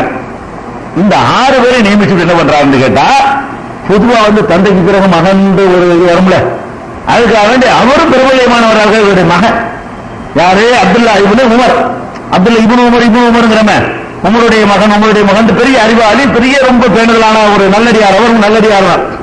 அப்ப என்ன பண்றாங்கன்னு கேட்டா, மகளை இதுக்கு சாட்சியாக்குறாங்க. இதுக்கு சாட்சியாக்குறாங்கன்னு கேட்டா, நான் ஏன் சாட்சியாக்குறேன்னு கேட்டா, இவரே ஒரு ஆள் தேர்ந்தெடுக்க கூடாது, அதுக்காக இவருக்கு அதிகாரத்தில் எந்த பங்கும் இல்லை. இந்த உத்தரவுக்கு, இந்த அக்ரிமெண்ட்டுக்கு இப்னு உமரை நான் சாட்சியாக்குகிறேன் சொல்லிவிட்டு, வலை செலவு மினல் செய்யும், ஆனா அதிகாரத்தை அவருக்கு நீங்க கொடுத்துட கூடாது. என் மகனை இந்த பிரச்சனைக்கு சாட்சி தான் தவிர அதிகாரத்தை கண்டிப்பா என்ன செய்யக்கூடாது, என் மகன்கிட்டே கொடுக்க கூடாது, மகனை தேர்ந்தெடுத்துருவாங்க போல வந்துடக்கூடாதுக்காக வேண்டி அதையும் சொல்லிட்டு என்ன செய்யறாரு, அவரு ஏற்பாடு பண்ணிட்டு போறாரு. அந்த அடிப்படையில தான் அந்த ஆட்சி தேர்வு செய்யப்படுது. எப்படி தேர்வு செய்யப்படுது, 6 பேரும் கூடுறாங்க. 6 பேரும் கூடி எதுக்கு சொல்றோம்னு கேட்டா, மக்கள் கருத்து கேட்கல, அவர் நியமிச்சுட்டு போகல, அவர் பாட்டு கூட 6 பேர்ட்ட கூட நீ 6 பேரும் சேர்ந்து எதனாலும் தேர்ந்தெடுத்து போங்க, அதை மக்கள் எல்லாம் ஏற்றுக்கணும்னு உத்தரவு போட்டு போயிட்டாரு. அவர் எப்படி பண்றாங்கன்னு கேட்டா, 6 பேர் ஒன்னா கூடுறாங்க. ஒன்னா கூடின உடனே அப்துல் ரஹ்மான் இப்னு அவுஃப் என்ன செய்யறாங்க, அவங்க 5 பேர்த்தையும் சொல்றாங்க, அவர் ஒரு ஆள், 6 பேர் அவர் ஒரு ஆள். அப்துல் ரஹ்மான் இப்னு அவுஃப் என்ன செய்யறாருன்னு கேட்டா, 6 பேர் உட்கார்ந்து வைங்களேன், அது பிரச்சனை தீராது. அதனால என்ன செய்யுங்க கேட்டா, ஒவ்வொரு 3 பேர் எங்க விலகி கொள்ளுங்கள், தாங்களாக. அவர் சொல்றாரு, 3 பேர் விளைவிக்கிற தயாரா இருக்கிறீங்களா அப்படின்னு கேட்கிறாரு. 3 பேர் விளைவிக்கிறது தயாரா இருந்தீங்கன்னு சொன்னா, நீங்க ஒவ்வொருவரும் நான் என்னுடைய பொறுப்பை இவரிடத்தில் ஒப்படைக்கிறேன்னு சொல்லி, நீங்க ஒன்னும் அந்த 6ல ஒரு ஆளை ஜாயிண்ட் பண்ணி ஒரு ஆள்கிட்ட ஒப்படைச்சு நீங்க ஒதுங்கிக்கிறீங்க அப்படின்னு கேட்கிறாரு. அப்ப அவர் என்ன சொல்றாருன்னு கேட்டா, ஜுபைர் 6 பேர்ல ஒரு ஆளு, அவர் என்ன சொல்றாருன்னு கேட்டா, நான் ஒதுங்கிக் கொள்கிறேன், என் சார்பாக நான் அலியை தேர்வு செய்கிறேன் அப்படிங்கிறார். தான் ஒதுங்கிக் கொள்ளவும் வேண்டும், இன்னொரு வரையும் அவர் சொல்லணும், ஒரு ஆளுதான் சொல்லணும். இந்த 6 பேருக்குள்ள என்ன செய்யணும்னு கேட்டா, 6 பேர் கூடி 3 பேர் ஒதுங்கிக்கணும். எப்படி ஒதுங்கணும்னு கேட்டா, நான் ஒதுங்கிறேன், ஆனா நான் இவர்தான் விரும்புறேன்னு ஒரு ஆளை சொல்லவும் செய்யணும். அப்ப ஜுபைர் என்ன பண்றாருன்னு கேட்டா, நான் ஒதுங்கிக் கொள்கிறேன், ஆனா ஜனாதிபதியா அலிதான் வரணும் அப்படின்னு அவர் ஒதுங்கிட்டாரு. ஒரு ஆளு சீன்ல இருந்து போயிடுறாரு. அடுத்து என்ன பண்றாருன்னு கேட்டா, தல்ஹா அவர் எந்திரிச்சு சொல்றாரு, நானும் ஒதுங்கிக் கொள்கிறேன், என்னுடைய சஜஷன் தேர்வு யாருன்னு கேட்டா உஸ்மானு, நான் யாரை தேர்ந்தெடுக்கிறேன், உஸ்மான் தான் ஜனாதிபதியா வரணும் என்பதுதான் என்னுடைய கருத்து அப்படின்ட்டாரு. அப்புறம் சாது அவர் என்ன பண்றாருன்னு கேட்டா, நானும் ஒதுங்கிக் கொள்கிறேன், என்னுடைய தேர்வு அப்துல் ரஹ்மான் இப்னு அவுஃப் அப்படின்ட்டாரு. அப்துல் ரஹ்மான் அவ்வளவு யோசனையை போட்டாரு. அப்ப சீன்ல 6 பேர் களத்துல நிற்கும் பொழுது 3 பேர் பாருங்க, இந்த மாதிரி ஒரு ஜனாதிபதி, அந்த ஜனாதிபதி லேஸ் ஜனாதிபதி கிடையாதுங்க. உமர் இல்லாமுடைய அந்த காலத்துல எல்லாம் காலிசியா ஈரான் வரைக்கும் வந்துருச்சு இஸ்லாம். ஒரு நாடு அவ்வளவு பிரம்மாண்டமான ஒரு நாடு, இன்னைக்கு கூட இஸ்லாமிய நாடு உலகத்துல இல்ல, அவ்வளவு பிரம்மாண்டமான ஒரு நாட்டை உருவாக்கிட்டு 6 பேர் சீன்ல இருந்தா 3 வருஷம் சாதாரண ஒதுக்கி போயிடுவாங்களா? இந்த பதவி ரசூல் ஸல்லல்லாஹு அலைஹி வஸல்லம் அப்படி ட்ரெயினிங் அந்த மக்களுக்கு எப்படி பயிற்சி கொடுத்துட்டு போனாங்கன்னு சொன்னா, இப்படிப்பட்ட ஒரு பெரிய ஒரு சாம்ராஜ்யத்தினுடைய அதிபர் பதவி கூட அவங்களை அசைக்கல, சும்மா சாதாரண வைத்து போயிட்டாங்க. என்னமோ ஒரு 10 பைசா விட்டு கொடுக்கும்போது நமக்கு ஏதாவது உறுத்தல் இருக்குமா, ஒரு 50 பைசா விட்டு கொடுத்தா நமக்கு ஏதாவது ஒரு சங்கடம் இருக்குமா, அந்த மாதிரி ஒதுங்கிட்டு போறாங்க பாருங்க. நான் ஒதுங்கிறேன், 3 பேர் ஒதுங்கிட்டாங்க. இப்ப என்ன பண்றாருன்னு கேட்டா, அப்துல் ரஹ்மான் இப்னு அவுஃப் ஒரு ஆளு, அலி ஒண்ணு, உஸ்மான் ஒண்ணு, 3 பேர் இப்ப சீன்ல இருக்கிறாங்க. 6 முன்னாக்கி விட்டாரு. பெரிய ஓரமான வியாபாரி, ஒரு வர்த்தகர், ஒரு திறமையான ஆளவர், பெரிய கோடீஸ்வரரா போயிட்டார், அகதியா வந்தவர், ஊர்ல பெரிய பணக்காரரா போயிட்டார் அப்துல் ரஹ்மான், அந்த மாதிரி திறமையான ஆளவர். அவர் என்ன பண்ணார் தெரியுமா, மத்த 2 பேரையும் கூப்பிட்டாரு, அலியையும் உஸ்மானையும் கூப்பிட்டு வச்சுக்கிட்டு, இப்ப நம்ம 3 பேர் தான் இருக்கிறோம். இந்த 3ல நான் பதவி ஏற்க விரும்பவில்லை. 3 பேர் ஒப்படைச்சிட்டு போயிட்டாங்கல்ல, நான் அந்த பொறுப்புக்கு ஆசைப்படவில்லை. இப்ப உங்க 2 பேர்ல யாராவது வழியை கொண்டு வரல, ஒரு ஆளுக்கு தந்துடுறேன். எப்படி சார் எப்படி 2 பேரை கொண்டு வராது பாருங்க. நீங்க அலி உஸ்மான் 2 பேர் தான் இருக்கிறீங்க, நானும் சீன்ல இருந்தா தான் போட்டி வரும். இப்ப நான் என்ன பண்றேன்னு கேட்டா, நான் உங்களை யார் ஒதுங்கி கொள்கிறீர்களோ அவரை விட்டுட்டு அடுத்த ஆட்டம் கொடுத்துறேன். உங்க 2 பேர்ல யார் நீங்க விளைவிக்கிறீங்க அப்படிங்கிற சிம்பிளா தீர்த்து போயிட்டாரு. 6 பேருக்கும் அப்படியே இரையச்சம் உள்ள மக்களா இருந்ததுனால, தீர்வு செய்யக்கூடியவருக்கு எந்த ஒரு பதவி ஆசை இல்லாதனால இந்த பிரச்சனையை கையாண்டவர் அப்துல் ரஹ்மான் அவுஃப் தானே, அவன் ஒரு இஹ்லாஸான ஒரு மனிதராக இருந்ததுனால அப்படின்னு சொல்றாரு. ஆனா பாருங்க, அவர் சொல்றாரு அப்துல் ரஹ்மான் ஐயுக்குமா தபர்ரா மின் ஹாதல் அம்ரி, யார் இந்த பதவியிலிருந்து நான் விலகிக் கொள்வேன் என்று சொல்கிறீர்களோ விலகி கொள்ளாதவர்கிட்ட நம்ம வந்து ஒப்படைச்சிருவோம் அப்படின்னு சொல்றாங்க. ஆனா என்ன நடப்பு தெரியுமா, ரெண்டு பேருமே மறுக்கு வாய திறக்கல. ரெண்டு பேரும் பின்றாங்க, இவர் தான் விட்டு கொடுத்து வந்தாரே தவிர அப்ப வந்து இவர் அலி நான் ஒதுக்கிறேன்னு சொல்ல காணாம், உஸ்மான் நான் ஒதுக்கிறேன்னு சொல்லல. அந்த மூணு பேர் தான் கேரக்டர் ஓய்வு நிற்கிறாங்க ஒரு வகையில பார்த்தோம்னு சொன்னா. ஆட்சிக்கு வந்து தர்த்தீப்ல வேண்டுமானால் நம்ம வந்து அபூபக்கர் உமர் உஸ்மான் அலின்னு சொல்லிட்டு இருக்கலாமே தவிர கேரக்டர்ல அப்படி தூக்கி நிக்கிற ஆளுக்கு யாருன்னு கேட்டா முதல்ல ஒதுங்கி போனாங்களா அந்த மூணு பேரு, அவங்களும் இவர் இந்த சீன்ல நிக்கலாம் இவரு. அப்ப இவர் என்ன செய்யறாரு, நான் ஒதுங்கிறேன், உங்க ரெண்டு பேர்ல ஒரு ஆள் வெளியே போங்க. இப்ப யார் போறீங்க, ஷேகானி புகார்ல வருது 3700 ஹதீஸ் இது, 3700ல அப்படியே வருது பஸ்கத்த ஷேகானி, ரெண்டு பெரியவர்களும் அப்படியே வார்த்தை ரெண்டு பெரியவர்கள் உஸ்மான் அலியும் சொல்றாங்க, ரெண்டு பெரியவர்களும் மௌனமாக இருந்தார்கள், விலகி கொள்கிறோம் யாருமே என்ன செய்யல சொல்லல. அப்ப என்ன பண்றாரு அப்துல் ரஹ்மான் சொல்றாரு, ரெண்டு பேரும் விலக மாட்டேங்கிறீங்க, இப்ப என்ன பண்றது, ஒண்ணு செய்யுங்க, ரெண்டு பேர் வந்து ஏங்கிட்ட அதிகாரம் தந்துறீங்களா, அதிகாரத்தை இல்ல, இங்க ரெண்டு யாரை தேர்ந்தெடுக்கிறதுங்கிற அதிகாரத்தை எடுத்தாங்க. அப்ப கூட ஏன் அதிகாரம் கேட்கல, நான் உங்க ரெண்டு பேர்ல ஒரு ஆளை தேர்ந்தெடுக்க போறேன், யாரை தேர்ந்தெடுக்க போறேன்னு உங்களுக்கு தெரியாது, ரெண்டு பேரும் சேர்ந்து என்ன செய்யணும்னு கேட்டா நீங்கள் யாரை சொல்கிறீர்களோ அவரை என்று தர்றீங்களான்னு கேட்கிறாரு. உங்க ரெண்டு பேர்ல ஒரு ஆளை தேர்வு செய்யற அதிகாரத்தை எனக்கு தாங்க, நான் அலிய வேண்டாலும் தேர்ந்தெடுப்பேன், உஸ்மான வேண்டாம், அது ஏன் ரைட்டு, அந்த ரைட்டை நீங்க ரெண்டு பேரும் விட்டு தர்றீங்களா அப்படின்னு கேட்கிறாரு. அப்ப ரெண்டு பேரும் அதை ஒத்துக்கிட்டாங்க. எதுனா வந்து 50-50 சான்ஸ் இருக்குல்ல, நம்மளை தேர்ந்தெடுத்துருவாரு, ரெண்டு பேருக்கு அந்த எண்ணம் டோட்டலா விலகிட்டாங்கன்னு சொன்னா அந்த சான்ஸ் இல்ல. இப்ப என்ன சான்ஸ் வரும்னு கேட்டா ஒருவேளை நம்மளையும் தேர்ந்தெடுத்துடலாம், ஒருவேளை நம்மளையும் தேர்ந்தெடுத்துடலாம் 50-50 இருக்கிறதுனால ஆளா நாம் ரெண்டு பேருமே என்னஞ்சாங்க வந்து சரின்னு சொல்லிட்டாங்க. அதுக்கப்புறம் வந்து ரெண்டு பேர்த்தையும் கூப்பிட்டு என்ன செய்யறாங்க, அலியை கையை பிடிக்கிறாங்க. அலியை பிடிச்சி, அலியே உன்னை நான் தேர்ந்தெடுத்தால், அவரை தேர்ந்தெடுத்தால் அலிட்டு சொல்றாங்க, உன்னை விட்டு உஸ்மானை நான் தேர்ந்தெடுத்தால் நீ உஸ்மானு கட்டுப்பட்டு நடப்பியா, நம்ம தேர்ந்தெடுத்து ஜனாதிபதி ஆயிட்டா இருக்கும்போது நீ அவருடைய ஆணை கட்டுப்பட்டு நடப்பியா கேட்கிறாங்க. நடப்பேன். உஸ்மான் ஏன் பிடிக்கிறாங்க, நான் அலியை தேர்ந்தெடுத்தால் ஒரு டெஸ்ட் வைக்கிறாங்க, அது கரெக்டா இருக்கிறாங்களா ரெண்டு பேரும் பாக்குறதுக்காண்டி. உஸ்மான் போய் என்ன செய்யறாங்க, நான் ஒருவேளை அலியை தேர்ந்தெடுத்துக் கொண்டேனால் அலிக்கு கட்டுப்பட்டு நீ நடப்பியா கேட்கிறாங்க. நடப்பேன். யாரை நீங்க தேர்ந்தெடுப்பீங்களோ ஜனாதிபதி ஆயிடுறாரு, அப்ப நம்ம கட்டுப்பட்டு தான் நடக்கணும்.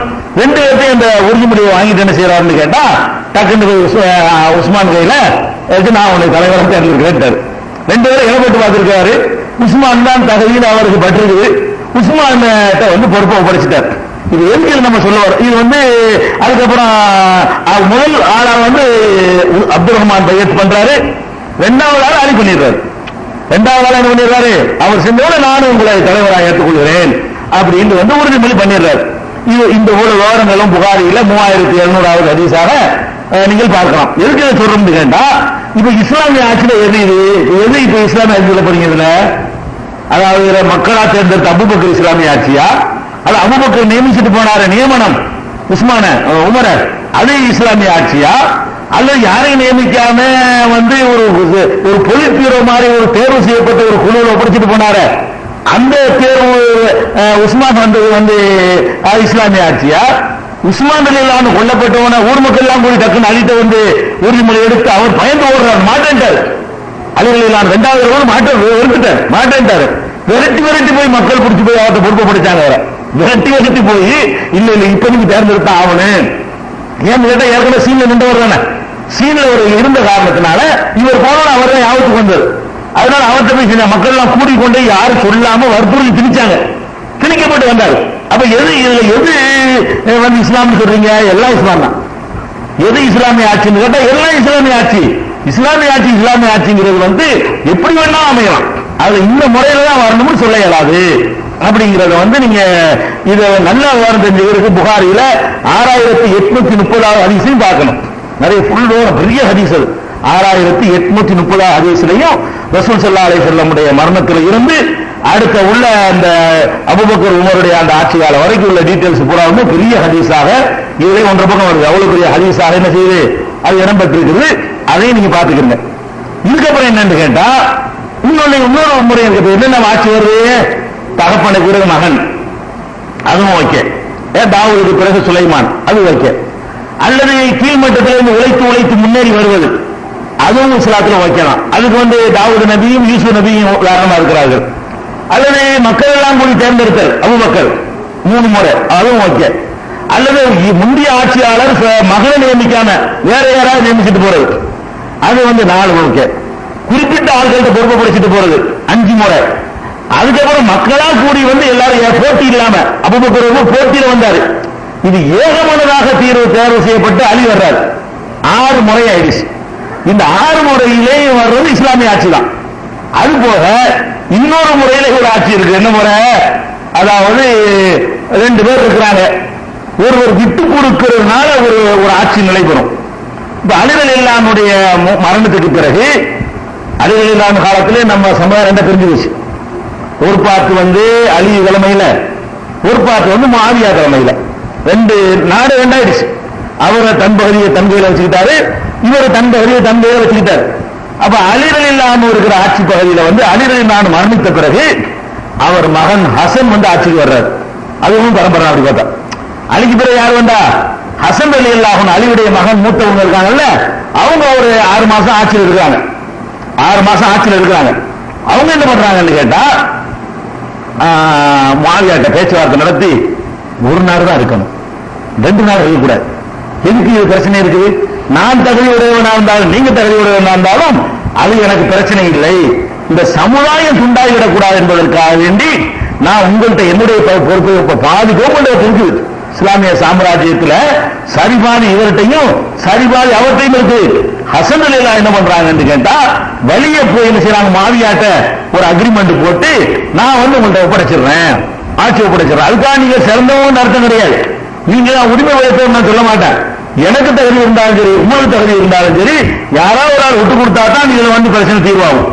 நான் விட்டு தர முதல்ல பிரச்சனை தலைமை பொறுப்புனால பிரச்சனை வறுமையானால் அதை நான் விட்டு தருகிறேன் என்று சொல்லி அது ரசூல் ஸல்லல்லாஹு அலைஹி வஸல்லம் பாராட்டினாங்க. என்ன சொன்னாங்க, ஹசனை வச்சுக்க சொன்னாங்க, என்னுடைய இந்த மகன் இந்த பேரப்பிள்ளை இருக்காங்க, இவர் மூலமாக பிளவுபட்ட என் சமுதாயம் 2 பிளவுபட்ட என் சமுதாயத்தை அல்லாஹ் ஒன்றுபடுத்துவான்.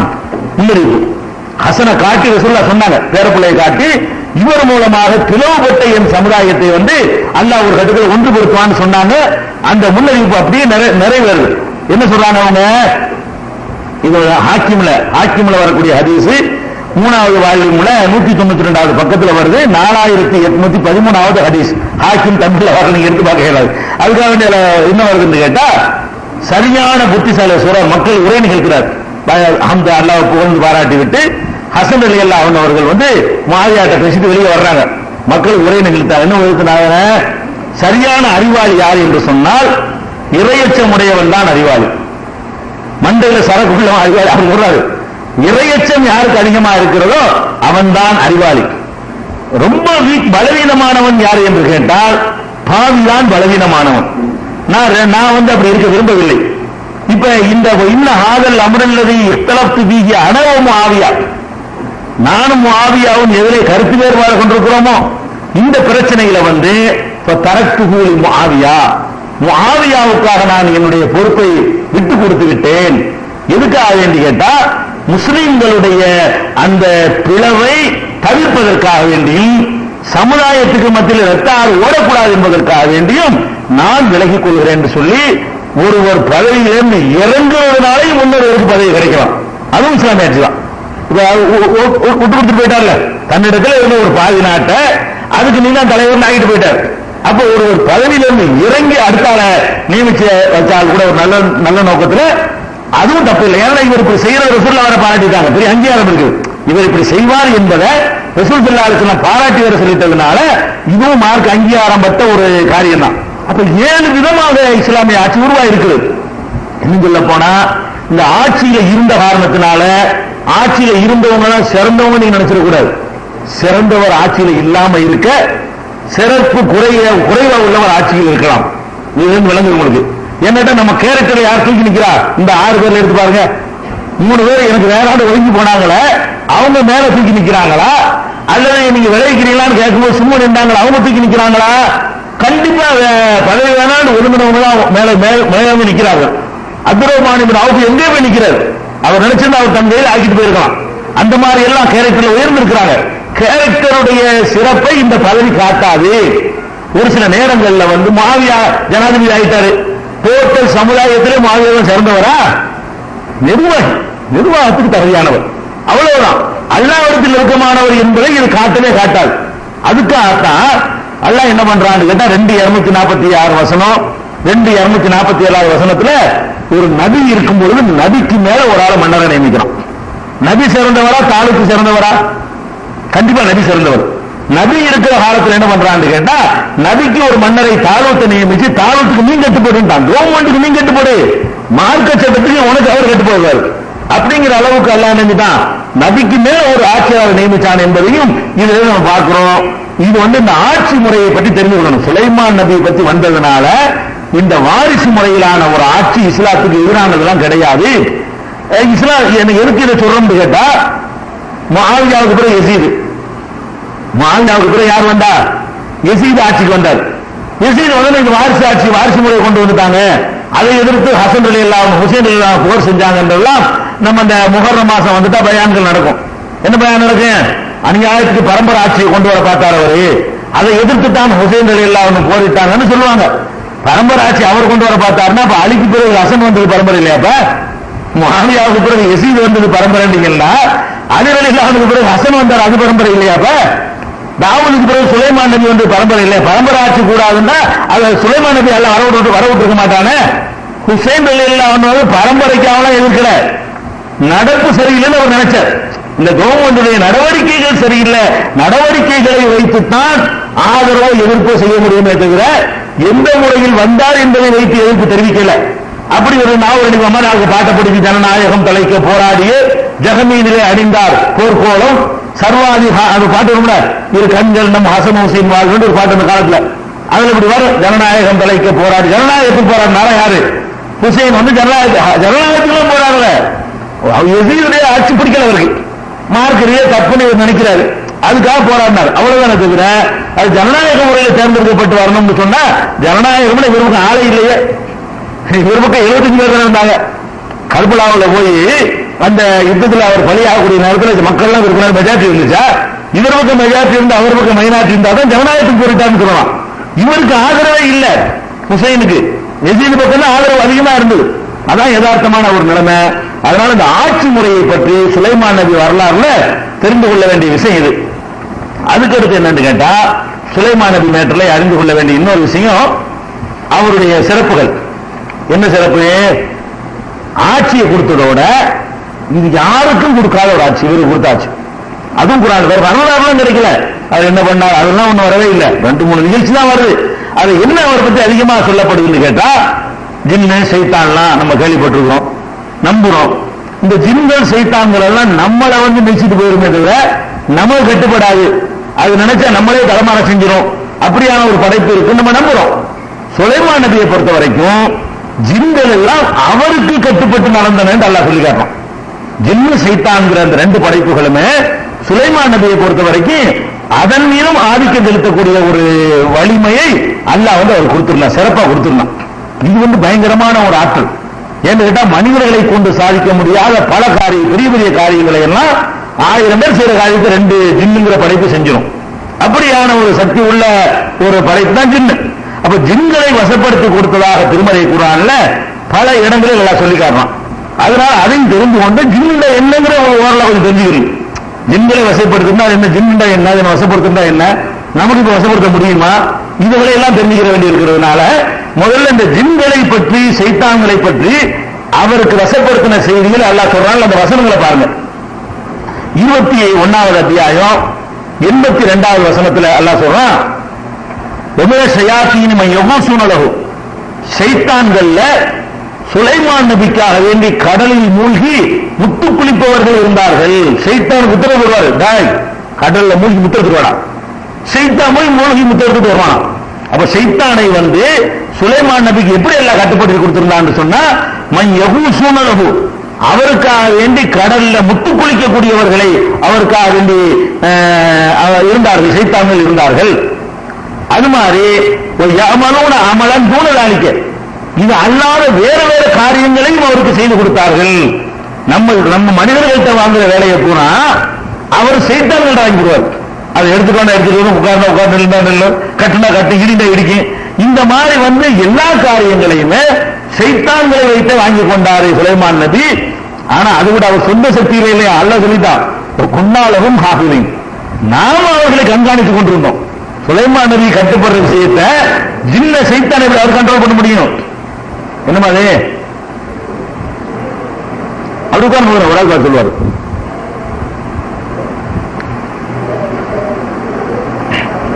சரி பாரபரமா வரும். அப்ப இது அல்லாஹ் என்ன சொல்றான்னு கேட்டா, சைத்தான்கள் அவருக்கு கட்டுப்பட்டு நடந்தன சொல்லிட்டு அவங்களை கண்காணிக்கிறது நம்மளை சென்று சுலைமான மனுஷன் கண்காணிக்கிறார். இந்த சைத்தான் என்ன பண்ணுது, அந்த சைத்தான் என்ன பண்ணுது கண்காணிக்க வேணுமா? கிட்டத்துல வந்து செய்யறதுதான் சுலைமான் நபி தெரியும், தூரத்துல வந்து ஏமாத்திட்டு போயிரு சைத்தான். சைத்தான் வந்து சுலைமான் நபி ஏமாத்தாம இருக்கிற வேலையை நான் பார்த்துக்கிட்டேங்கிறான்ல, சுலைமான் கண்காணிக்கிறேங்க. குன்னாலகும் ஹாஃபிதீன், நாம் அந்த சைத்தான்களை கண்காணித்துக் கொண்டிருந்தோம். அந்த சைத்தான்களை அவர் கட்டுப்பட சொல்லி ஆர்டர் பண்ணியிருந்தோம். அவர் என்ன சொன்னாலும் கேட்கணும். இவருடைய சொல்ல கேட்டது நடக்கல, நாம சைத்தானுக்கு ஆர்டர் போட்டோம், அவர் என்ன சொன்னாலும் கேட்கணும், மீறக்கூடாது அப்படின்னு பண்ணியிருந்தோம். 21:82 27வது அத்தியாயம் 17வது வசனத்துல எல்லாம் சொல்றான், சுலைமான ஜுனூதுஹு மினல் ஜின்னி வல் இன்சி, மனிதர்கள் ஜின்கள் ஆகிய படையினர், சுலைமானுடைய படையினர் ஒன்று திரட்டப்பட்டனர். இவருடைய படைகள்ல மனித படை இருந்த மாதிரி ஜின்னு படை இருந்தது. சுலைமான் நபியுடைய படையில ஜின்னு என்னன்ற விளக்குவோம், மற்றவங்க கேட்பாங்க இல்லையா, விளங்கிருன்னு. இதுல என்ன சொல்லப்படுதுன்னு கேட்டா, ஜின்னு என்ற ஒரு படை இருந்த மாதிரி மனிதன்கிற ராணுவம் இருந்த மாதிரி ஜின்னு என்ற ஒரு ராணுவத்தையும் சுலைமான் நபி கைவசத்துல வச்சிருந்தாரு. 27:17 நம்ம பார்க்கிறோம். அதே மாதிரி வந்து 34வது அத்தியாயத்துல 13-14 எடுத்துக்கிட்டோம்னு சொன்னா, அதாவது ஒமினல் ஜின்னி யாமல் பைன எதைகி பிஇذن ரப்பிஹி, இறைவன் கட்டளை பிரகாரம் சுலைமானுக்கு பணியாற்றக்கூடிய ஜின்களும் இருந்தார்கள். அல்லாஹ்வுடைய கட்டளை பணியாற்ற சொல்லி சுலைமான் பணியாற்றுவார்கள்.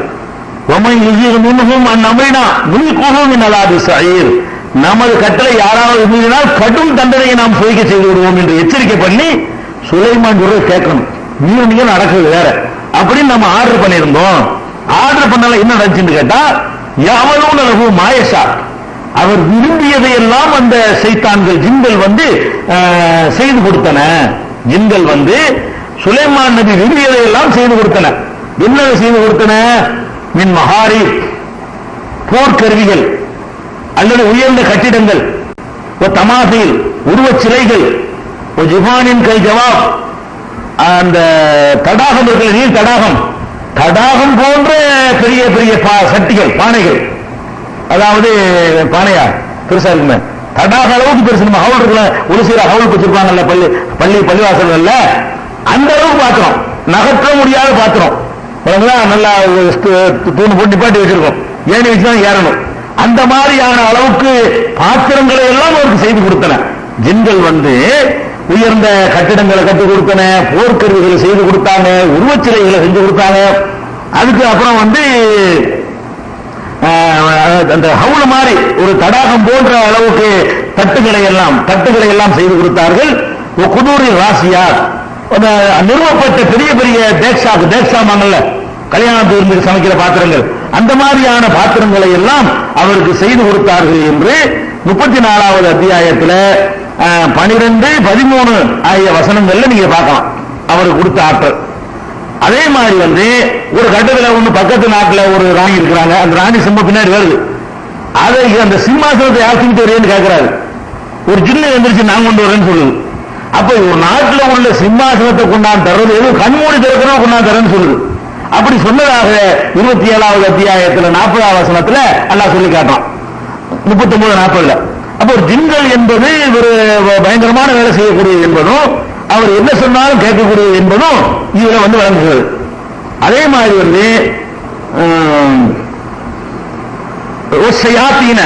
குள்ள பன்னாயின் வகவாஸ், சைத்தான்கள்ல கட்டிடம் கட்ட தெரிந்த ஏராளமான பேரை அவருக்கு வசப்படுத்தி கொடுத்தோம். முத்து குளிக்கின்ற ஏராளமான சைத்தான்களை அவருக்கு வசப்படுத்தி கொடுத்தோம். விலங்கு போடப்பட்ட எத்தனையோ சைத்தான்களையும் அவருக்கு நாம் வசப்படுத்தி கொடுத்தோம் என்று சொல்லி 38வது அத்தியாயத்தில் 37, 38 ஆகிய வசனங்கள்ல பார்க்கலாம். இந்த வசனங்கள்லாம் என்ன சொல்லப்படுதுன்னு கேட்டா, சுலைமான் நபி அவர்களுக்கு வந்து ஜின்னு சைத்தான் என்ற 2 படைப்புகளுமே அல்லாஹ் வசப்படுத்தி கொடுத்தான். வசப்படுத்தினா எதுக்கு? இந்த உலகத்தில் செய்யற காரியங்கள் செய்வதற்கு. வேற உள்ளங்கள்ல அந்த மாதிரியான வசப்படுத்தி கொடுக்கல. என்னன்னு கேட்டா, ஒரு மனிதன் வேலை வாங்குவோம் இல்லையா, அந்த மாதிரி வேலை வாங்கிக்கிற அளவுக்கு அவருக்கு சைத்தான்களை கட்டுப்படுத்தி கொடுத்ததாக அல்லாஹ் சொல்லி காட்டுறான். அப்ப இந்த இடத்துல நம்ம ஜின்னுண்டா என்ன, சைத்தான்டா என்ன, சுருக்கமா அதுவே பெரிய தலைப்பா போயிடக்கூடாது. உங்களுக்கு ஏற்கனவே வந்து ஈமானின் கிளைகள் தலைப்புல வந்து விரிவா விளக்கப்பட்ட விஷயம் தான். புதிய சகோதரர்கள் யாரா இருப்பாங்க என்பதற்காக ஒரு சாட்ட சுருக்கமா, ஜின்னு சைத்தான்கிறேன் இல்லையா, ரெண்டுமே ஒண்ணுதான் ஒரு வகையில பாத்தீங்கன்னா. எப்படி ஒண்ணு கேட்டா, ரெண்டு நெருப்பினால் படைக்கப்பட்டது. ஜின் என்று சொல்வதும் சைத்தான் என்று சொல்வதும் வந்து நெருப்பினால் படைக்கப்பட்ட ஒரு படைப்பு. இன்னும் தெளிவாக சொல்வதாக இருந்தால், சைத்தான் என்பவனே ஜின்னுல ஒரு ஆள் தான். சைத்தான் இப்லீஸ், இப்லீஸ்னு ஒரு நபர் தானே. இப்லீஸ்ன்றவன் யாருன்னு கேட்டா, அவன் ஜின்னுல உள்ள ஒருத்தன் தான்.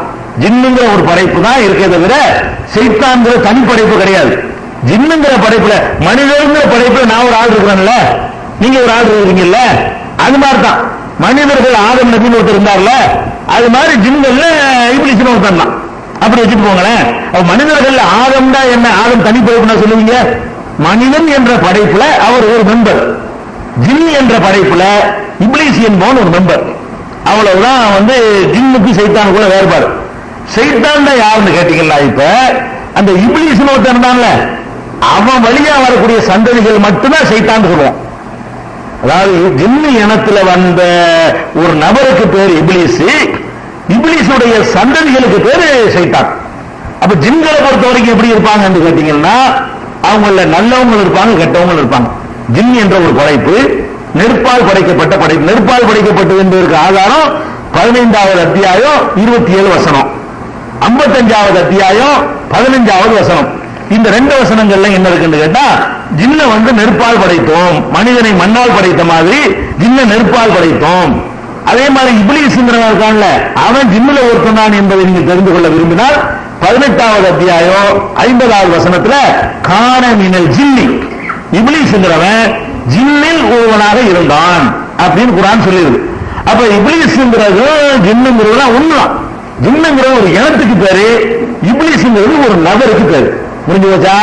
இந்த இப்லீஸ் கெட்டு போயிட்டான்ல, கெட்டு போன பிறகு இறைவனுடைய கட்டளையை மீறிய பிறகு அவனுக்கு பிறக்கக்கூடிய பிள்ளைகள் சந்ததிகள் இருக்கு பாருங்க, அதுகள் தான் சைத்தான்கள். படைப்புல ஜின்னு, அவங்க இப்லீஸுடைய பிள்ளைங்க எல்லாமே கெட்டவங்களா இருப்பாங்க. அவனுடைய வாரிசுகள் பூராவுமே மனித உள்ளங்கள்ல ஊடுருவி கெடுக்கிற அதிகாரம் வாங்கியிருக்கிறாங்க. ஜின்னுக்கு அந்த அதிகாரம்லாம் வாங்கிட்டு வரல. உள்ளத்துல ஊடுருவி கெடுக்கிற அதிகாரம் கிடையாது. நல்ல ஜின்னு இருப்பாங்க, கெட்ட ஜின்னு இருப்பாங்க, ஒழுங்கா நடக்கக்கூடிய ஜின்னு இருப்பாங்க, அல்லாஹ்வுடைய கட்டளையை மனிதர்கள் இருக்கிற மாதிரி பகுத்து வழங்கப்பட்டிருப்பாங்க என்பது நம்ம திருக்குர்ஆன்ல இருந்து நமக்கு அது வழங்கக்கூடிய ஒரு விஷயம். இப்ப வந்து ஒரு இடத்துல அல்லாஹ் அப்படி கேட்கிறான், அப்ப தத்தஹிதூனஹு வ ذُرِّيَّتَهُ அவுலியா மின் தூனி, சூரத்துல் கஹ்ஃப்ல அவனையும் இப்லீஸையும் அவனுடைய புள்ள குட்டிகளையும் நீங்கள் உங்களுடைய உற்ற நண்பர்களா ஆக்க போகிறீர்களா நல்லா கேட்கிறான். இப்லீஸுக்கு புள்ள இருக்குங்கிறான். அவ தத்தஹிதூனஹு வ ذُرِّيَّتَهு, இப்லீஸையும் அவனுடைய ذُرِّيَّத்துகளையும் பிள்ளைகளையும் நீங்கள் உங்களுடைய உற்ற நண்பர்களாக போகிறீர்களான்னு குர்ஆன்ல கேட்கிறான். அப்ப இப்லீஸுடைய புள்ள குட்டிகளுக்கு பேர் என்னது? ஷைத்தான். அது பரக்கத்தா இருக்கு, நிறைய இருக்கு. நம்ம ஒரு ஆளுக்கு 2 3 இருப்பாங்க, அந்த கணக்குல பெருகி போயிருக்கிறாங்க. அது அது ஒரு விஷயத்தை விளைவிக்கணும். அது போக மனிதர்களை மாறிய ஜின்களுக்கு வந்து ஏவல் விளக்கல் கட்டளைகள் உண்டு. நல்லது செஞ்சா சொர்க்கம். இப்ப ஆடு இருக்குது, ஆட்டுக்கு சொர்க்கம் உண்டா? ஆட்டுக்கு நரகம் உண்டா? மாட்டுக்கு உண்டா? கழுதைக்கு உண்டா? குதிரை ஒண்ணுக்கும் கிடையாது. யாருக்கு சொர்க்க நரகம்? மழைக்கு கூட கிடையாது சொர்க்க நரகம்ன்றது. ஏன்னா அவங்க நல்லதும் கெட்டதும் செய்யற மாதிரி படைக்கப்படல, வெறும் நல்லதே செய்யற மாதிரி படைக்கப்பட்டிருக்காங்க மலக்குகள். அவங்களுக்கு சொர்க்க நரகம் விசாரிச்சு தீர்ப்புல வழங்க முடியாது. ஆனால் மனிதனுக்கு என்ன செய்ய முடியும்? நல்லது செஞ்சா சொர்க்கம், கெட்ட செஞ்சா நரகம்னு கொடுக்க முடியும். இதே மாதிரி ஜின் என்ற படைப்புக்கும் உண்டு. கண்ணுக்கு தெரிய மாட்டார்களே தவிர ஜின்னு ஒரு படைப்பு இருக்குது. நம்முடைய மனிதனுடைய கண்களுக்கு அவர்கள் தென்பட மாட்டார்களே தவிர மற்றபடி எல்லாம் பாத்தீங்கன்னு சொன்னா அவங்களுக்கு பகுத்தறிவுலாம் இருக்கிறது. நல்லது செய்யறவங்க இருப்பாங்க, கெட்ட செய்யறவங்க இருப்பாங்க. இது எங்கன்னு தெரிஞ்சுக்கிறதுன்னு கேட்டீங்கன்னா இதுக்கு ஏராளமா குர்ஆன்ல நூற்றுக்கணக்கில் ஆதாரங்கள் இருக்குது. ஒரு சான்றுக்காக ஒன்று ரெண்டு சொல்வதாக இருந்தால் 6வது அத்தியாயம் 128வது வசனத்துல யௌம யஹ்சுருஹும் அனைவரையும் ஒன்று திரட்டக்கூடிய நாளில் யா மாஷர ஜின்னி ஜின் கூட்டமே நல்லா கேட்பான், விசாரிப்பான். ஜின்னுக்கு விசாரணை இருக்குது. கதிஸ்தக்ஸரத்தும் மினல் இன்சி அதிகமான மனிதர்களை நீங்கள் வழிகெடுத்து விட்டீர்கள் என்று சொல்லி அந்நாள் மசுவாக்கும் நரகம்தான் உங்களுடைய தங்குமிடம் என்று அல்லாஹ் சொல்லுவான். இது 628ல ஜின்களுக்கு நரகம் இருக்குங்கிறது விளங்குகிறது. அதே மாதிரி 630ல அங்க ஒரு 2% தள்ளி 2 பேரும் சேர்த்து கூப்பிடுறான். யா மாஷர ஜின்னி வல் இன்சி மனித கூட்டமே ஜின் கூட்டமே அலம் ஏத்திக்கும் ருசுலும் மின்கும் உங்களுக்கு தூதர்கள் வரவில்லையா? எக்குசூன அலைக்கும் ஆயாத்தி என்னுடைய வசனங்களை அவர்கள் ஓதி காட்டவில்லையா அப்படின்னு கேட்டா என்ன அர்த்தம்? அப்ப அல்லாஹ்வுடைய தூதர்கள் வந்தார்கள்னா நல்லது கெட்டது இருக்குன்னு அர்த்தம். அல்லாஹ்வுடைய தூதர்கள் அவனுக்கு வந்திருக்கிறாங்க, நல்லது செய்ய சொன்னாங்க, கெட்டது செய்ய வேண்டாண்டாங்க. அதனால அதெல்லாம் சொல்லிவிட்டு அதை அல்லாஹ் எச்சரிக்கை பண்றான், விசாரணை நடத்துங்கிறான் 630ல. அதே மாதிரி 738 எடுத்துக்கிட்டீங்கன்னா 738ல உதுகுலு ஃபீ உமமின் அது கலத்து மின் கபலிக்கும் மினல் ஜின்னி வல் இன்சி பின்னார் உங்களுக்கு முன் சென்ற மக்களோடு ஜின்களோடும் மனிதர்களோடு சேர்ந்து நீங்கள் நரகத்துக்கு போங்கடான்னு நல்லா சொல்லுவான். முன்னாடி கொஞ்சம் போய் கிடக்குறாங்க, கொஞ்சம் ஜின்னு கொஞ்சம் மனுஷன் போயிருக்குது, நீனும் போன்னு நரகவாசிக்கு சொல்லுவோங்கிறான். அப்ப ஜின்னு நரகத்துக்கு போகும்ன்றது அது வழங்குகிறது 738ல. 11:119 அல்லாஹ் சொல்லி காட்டுறான். அம்ல அன்ன ஜஹன்னம மினல் ஜின்னத்தி வன்னாசி அஜ்மஈன் ஜின்கள் மனிதர்களை போட்டு நரகத்தை நான் நிரப்புவேன் அப்படின்னு அல்லாஹ் நரகத்தில் வெல்வேங்கிறான் 11:119ல. அதே மாதிரி 7வது அத்தியாயம் 18வது வசனத்துல சொல்லி காட்டுறான். இப்லீஸை வெளியேற்றும் அல்லாஹ் சொல்லி காட்டுறான்.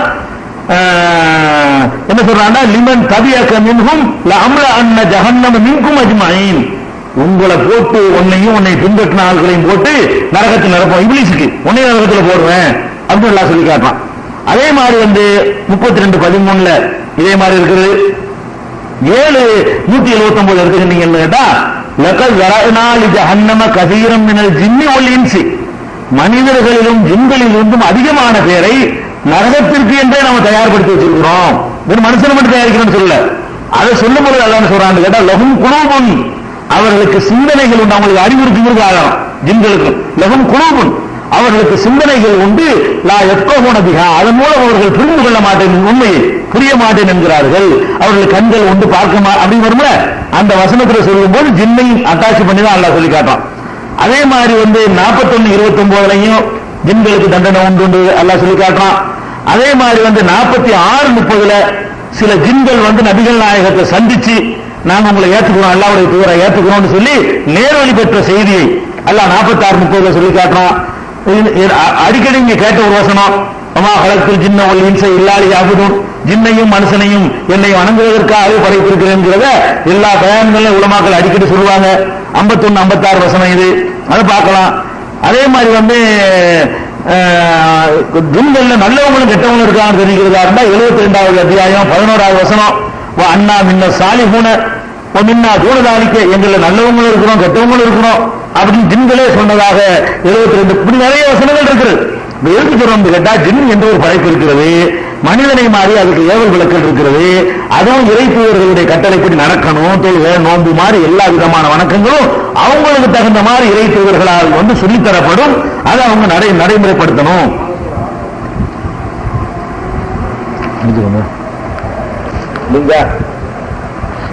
விளங்கவே இல்லைப்பாங்க. புரியுதா? இந்த மனிதர்களைப் போலவே ஜின் என்று ஒரு படைப்பு இருக்கிறது. அந்த படைப்பு நம்ம கண்களுக்கு தெரிய மாட்டார்களே தவிர அவங்களுக்கு கேள்வி கணக்கு இருக்கிறது, நல்லது கெட்டது உண்டு, ஏவல் விளக்கல் உண்டு, சட்டத்திட்டங்கள் உண்டு என்பதையெல்லாம் இந்த வசனங்கள்ல இருந்து நம்ம அறிந்து கொள்கிறோம். அதே மாதிரி இது சம்பந்தமா புகாரியில இந்த ஜின்கள் எல்லாம் நபிகள் நாயகம் ஸல்லல்லாஹு அலைஹி வஸல்லம் அவர்களை சந்தித்து உரையாடிய அந்த சம்பவம் 4921வது ஹதீஸ பாத்தீங்கன்னா புகாரியில இது பற்றி இன்னும் கொஞ்சம் அதிகமான விளக்கங்கள் என் நம்பர் சொல்றதுனால நான் ஹதீஸ்ல சொல்றது இல்லை, என்கிட்ட நீங்க தேடி பார்க்கணுங்கிறதுக்காக இது கேட்டுட்டே போகாம நீங்களா தேடணுங்கிறதுக்காக தான் ஷார்ட்டா உள்ளதெல்லாம் அது நம்பர் சொல்லிவிட்டு போயிடுது, டைம் சேவ் ஆகும். அடுத்து என்னன்னு கேட்டா, ஜின்களை தெரிந்து கொள்ள வேண்டிய விஷயம் என்னன்னு கேட்டா, மனிதர்களுக்கும் ஜின்களுக்கும் மத்தியில உள்ள ஆற்றல் இருக்குல்ல, அறிவுலதான் நம்மள மாதிரி உள்ளவங்க. ஆற்றல் எடுத்து பாத்தீங்கன்னு சொன்னா நம்மளை விட பல பல பல மடங்கு அவங்களுக்கு ஆற்றல் வழங்கப்பட்டிருக்கிறது. என்ன ஆற்றல் வழங்கப்பட்டிருக்குன்னு கேட்டா, திருக்குறள்ல 15வது அத்தியாயம் 16, 17, 18 ஆகிய வசனங்கள்ல அல்ல என்ன சொல்றான்னு கேட்டா, வலக்கத் ஜஅல்னா ஃபிஸ்ஸமாஇ புரூஜன், வானத்துல எரி நட்சத்திரங்களை நம்ம ஏற்படுத்தி இருக்கிறோம். ஸய்யன்னாஹா லின்னாஸிரீன், பார்ப்போருக்கு அதை ஒரு கவர்ச்சியாகவும் நாம் அதை ஆக்கி இருக்கிறோம். பார்த்தா அழகா கவர்ச்சியா இருக்குல்ல. இந்த எரி நட்சத்திரம் வேற தனியா இருக்கு, மற்ற நட்சத்திரங்கள் வேற இருக்கு, எரிகள் மாதிரி உருவி பாருங்க. அப்ப அந்த மாதிரி பார்ப்போருக்கு அதை ஒரு கவர்ச்சி ஆக்கி இருக்கிறோம். வஹஃபில்னாஹா மின் குல்லி ஷைத்தானிர் ரஜீம், விரட்டப்பட்ட ஒவ்வொரு சைத்தானை விட்டும் அந்த வானத்தை நம்ம பாதுகாத்திருக்கிறோம். இல்லா மனிஸ்தரக சம்அ, வானுலகம் வரைக்கும் போய் ஒட்டு கேட்கிறவனை தவிர, யாராவது இந்த ஒட்டு கேட்கறதுக்கு ஜின்னு சைத்தான்லாம் போகுமா, போனா ஃபஅத்பாஹு ஷிஹாபுன் முபீன், ஒரு பயங்கரமான தீப்பந்தம் அவனை விரட்டும். அங்க போன வானுலகத்துக்கு போய் வானவர்கள் மலக்குகள் பேசிக் கொண்டிருப்பதை ஒட்டு கேட்க யாராவது சொல்வார்களே, ஆனால் அங்க தீப்பந்தம் விரட்டும் என்று அல்லாஹ் சொல்லி காட்டலாம். அப்ப நம்ம எல்லாம் வானோட சந்திர மண்டலம் வரைக்கும் போறதுக்கு இத்தனை ஆயிரம் லட்சம் வருஷத்துக்கு பிறகுதான் இவன் ஒரு கருவியை கண்டுபிடிச்சிருக்கான். அதை வச்சுதான் இவன் போய் சந்திரனுக்கு போய் இறங்க முடியும், சும்மா போய் பறந்துக்கிட்டு போய் இறங்க முடியல. இன்னும் பல லட்சம் வருஷம் போன பிறகு வேண்டாம் செவ்வாய்க்கு போறேன், புதனுக்கு போறேன்னு சொன்னான்னு சொல்லுவான், சூரியனுக்கு போறேன்னு சொன்னா கூட சொல்லலாம். அதுக்கெல்லாம் எத்தனையோ லட்சம் வருஷங்கள் ஆகும். அதையெல்லாம் தாண்டி இருக்கிறது இஸ்லாமிய நம்பிக்கை. எப்படி வானுலகம், இதுக்கெல்லாம் மேல எங்கேயும் இருக்கிறது. அந்த வானுலகத்தில் முதல் வானம் வரைக்கும் போய் வானவர்கள் பேசுறத ஒட்டு கேட்க போயிடுவாங்க என்று சொன்னா, அப்ப அந்த ஜின்னுக்கு வழங்கப்பட்டிருக்கிற ஆட்கள் பாத்தீங்கன்னா எந்த கருவியும் இல்லாம, மிஷினும் இல்லாம, எந்திரம் இல்லாம, மின்சாரம் இல்லாம, பவர் இல்லாம அப்படி பறந்து போறாங்கன்னு அர்த்தம். அவ்வளவு ஃபாஸ்டா பிரயாணம் செய்யக்கூடிய ஒரு படைப்பு என்பதை இதுல இருந்து விளங்கிக்கிறோம். அதே மாதிரி எடுத்துக்கிட்டீங்கன்னா 37வது அத்தியாயத்துல 6, 7, 8, 9, 10 5 வசனங்கள் எடுத்துக்கிட்டீங்கன்னா, இன்னால் ஸய்யன்னா ஸமாஅ துன்யா பிஸீனத்தினில் கவாகிப், இந்த பூமிக்கு பக்கத்தில் உள்ள வானம், அதாவது 7வது வானம், இங்க இருந்து ஃபர்ஸ்ட் வானம், அங்கிருந்து டவுனா வந்தா 7வது வானம், இங்க இருந்து முதல் வானம். அப்ப முதல் வானத்தை அழகிய நட்சத்திரங்களால் அழகுபடுத்தி இருக்கிறோம். வஹிஃபுன் மின் குல்லி ஷைத்தானின் மாறி, கெட்ட சைத்தான்களை விட்டு பாதுகாப்பதற்காக அதை ஏற்படுத்தி இருக்கிறோம். லா யஸ்ஸமஊன இலல் மலையில் அலா, உயர்ந்த அந்த கூட்டத்தார், உயர்ந்த கூட்டம்னா வானவர்கள், மலக்குகள் பேசுவதை அவர்கள் செவியுற முடியாது. மின் குல்லி ஜானிபின், ஒவ்வொரு தரப்புறத்திலிருந்தும் விரட்டி அடிக்கப்படுவார்கள். துபூரன், தூரமாக்கப்படுவார்கள். அவர்களுக்கு நிலையான தண்டனை இருக்கிறது என்று சொல்லி அல்லாஹ் இந்த வசனத்திலையும் சொல்லி காட்டுகிறான். அப்ப வானுலகம் வரைக்கும் போய் ஒட்டு கேட்கிற அளவுக்கு அந்த ஸ்டேஜ் வரைக்கும் போறாங்கன்னு சொன்னா, நம்மள மாதிரி உள்ள ஆட்களா, நமக்கு இந்த ஃபேனை போய் தொட முடியாது, பறந்து போய் வழங்குதா, அவங்க எங்கேயோ போயிட்டு வந்துருவாங்கிற அளவுக்கு எல்லாம் என்ன செய்யறான் சொல்லி காட்டுறான். அப்படி ஒரு ஆற்றல் கொடுக்கப்பட்டிருக்கிறது. இது கூட ஆரம்பத்தில் கிடையாது, நல்லா விளங்கிக்கணும். ஜின்னு சைத்தான்களுக்கு முதல் வானத்தில் வானவர்கள் பேசுறதெல்லாம் கேட்க விட்டு நல்ல வேணும்ட. ஜின்னு சைத்தான்லாம் போய் என்ன செய்வாங்கன்னு கேட்டா, முதல் வானத்தில் நின்றுகிறது, மலக்குகள் பேசுற பேச்சுகளை கேட்கிறது. கேட்டு இந்த மனித சைத்தான்கள் குறிகாரன் ஜோசியக்காரன் சொல்லுவது, இந்த மாதிரியான ஒரு வேலைகளை அல்லாஹ் அவர் முன்னாடி தடுக்காமல் இருந்தான். பிறகுதான் தடுக்கிறாங்க, அல்லாஹ் சொல்லி காட்டான். குர்ஆன்ல இருக்கிற விஷயம் தான்.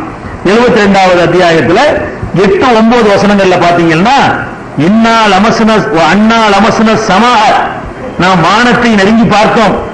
வஜத்னாஹா முனியத் ஹர்சன் ஷதீதம் வசுஹபா, அது ரொம்ப கடும் பாதுகாப்பால் இப்போது பாதுகாக்கப்பட்டிருக்கிறது, முந்தி மாதிரி இல்ல, கடுமையான பாதுகாப்பு ஏற்பாடுகள் செய்யப்பட்டிருக்கிறது. அண்ணா குன்னா நகூது மின்ஹா மகாயித லிஸ்ஸம்இ, அங்க உள்ள பேச்சுகளை ஒட்டு கேட்பதற்காக நாம் அங்க போய் உட்கார்ந்து கொண்டிருப்போம். அப்படி இருந்த ஒரு காலத்துல. ஆனால் ஃபமன் யஸ்தமில் ஆன், இப்போது எவனாவது செவியேற்க முயற்சிப்பானையானால் எஜிதுலஹு ஷஹாபர் ரஸதா, அவனை தாக்குகின்ற தீப்பந்தத்தை தான் அவன் பெற்றுக் கொள்கிறான். அதை நம்ம கண்ணால பார்க்கிறோம் அப்படின்னு ஜின்கள் பேசுது. அதனாலதான் ஒரு கடைசி தூதர் வந்துட்டார்னு விளங்கிட்டு ரசூலுல்லாஹ் தேடி வந்தாங்க. வானுலகத்தில் இதுவரைக்கும் நம்ம எவ்வளவு சுதந்திரம் இருந்துச்சு, நம்ம பாட்டுக்கு போவோம், மலக்குகள் பேசினதை கேட்போம், பூமியில சொல்லுவோம். இன்னைக்கு அப்படி சொல்ல முடியாத அளவுக்கு தடை செய்யப்படுகிறது. அப்படின்னா என்னமோ ஒரு உலகத்தில் நடந்திருக்குன்னு சொல்லிதான் அந்த ஜின்கள் அலமோதுறாங்க, தேடுறாங்க. இன்னத்தினால் அல்லாஹ் அப்படி ஒரு திடீர் கண்காணிப்பு போடுறான். முந்திலாம் ஃப்ரீயா விட்டுருந்தானே. இப்ப என்ன நடந்து போச்சு உலகத்துல தேடும் பொழுதுதான் நபிகள் நாயகம் ஸல்லல்லாஹு அலைஹி வஸல்லம் சந்திக்கிறாங்க. நான் சொன்ன புகாரி ஒரு நம்பர் 4221. அதுல இந்த சம்பவத்தை பார்க்கலாம். இத வானுலகம் தடுக்கப்பட்ட பிறகுதான் ஜின்கள் யோசிக்கிறாங்க, பூமியில என்னமோ நடந்திருக்குது, அது என்னவா இருக்கும் அப்படின்னு பூமியை சுத்தி வரும் பொழுதுதான் நபி ஸல்லல்லாஹு அலைஹி வஸல்லம் குர்ஆனை ஓதிக்கொண்டிருக்கிறத பார்த்துட்டு சுத்தி அமர்ந்து அந்த குர்ஆனை கேட்டுவிட்டு, ஆஹா இவர் கடைசி தூதர் வந்ததுனாலதான் தடுக்கப்படுது, அதுக்கு முன்னே நமக்கு தடை கிடையாது அப்படின்றது. அப்ப ஜின்களை பொறுத்த வரைக்கும் வானுலக செய்திகளை கேட்கவும் அவர்களை அல்லாஹ் விட்டுருந்தான். ஷைத்தான்களை பொறுத்த வரைக்கும் வானுலக செய்திகளை கேட்கறது விட்டுருந்தா இது ஹதீஸ்ல இருந்து மாத்திரம் வழங்குற விஷயம் இல்ல, குர்ஆன்ல இருக்கிறது. இப்போ நம்ம கேட்டோம்னா விரட்டப்படுறோம். நேற்று வரைக்கும் கேட்டுக்கொண்டிருந்தோம், அதுல வருது ஆச்சரம். இதுவரைக்கும் நம்ம செவிமடுத்துக் கொண்டிருந்தோம் வானுலக செய்திகளை, இப்ப நம்ம தடுக்கப்படுகிறோம் என்று சொன்னதை நம்ம பார்க்கிறோம். அதனால ஜின்கள் ஒரு படைப்பு இருக்கு, நம்மளை விட வலிமையான படைப்பு என்பதை வழங்கிக் கொள்ளணும். இன்னும் ஜின்களை பற்றி கொஞ்சம் விஷயங்கள் இருக்கிறது, அதை பார்த்துட்டு நம்ம சுலைமான் நபி வருது. நம்ம ஜின்னத்தை ஏமாத்துறாங்கல்ல, ஜின்னு வரட்டுவேன், ஜின்னு கையில வச்சுக்கிறேன், ஜின்னு வச்சுக்கிட்டு கையை வரட்டுவேன் சொல்றாங்களே,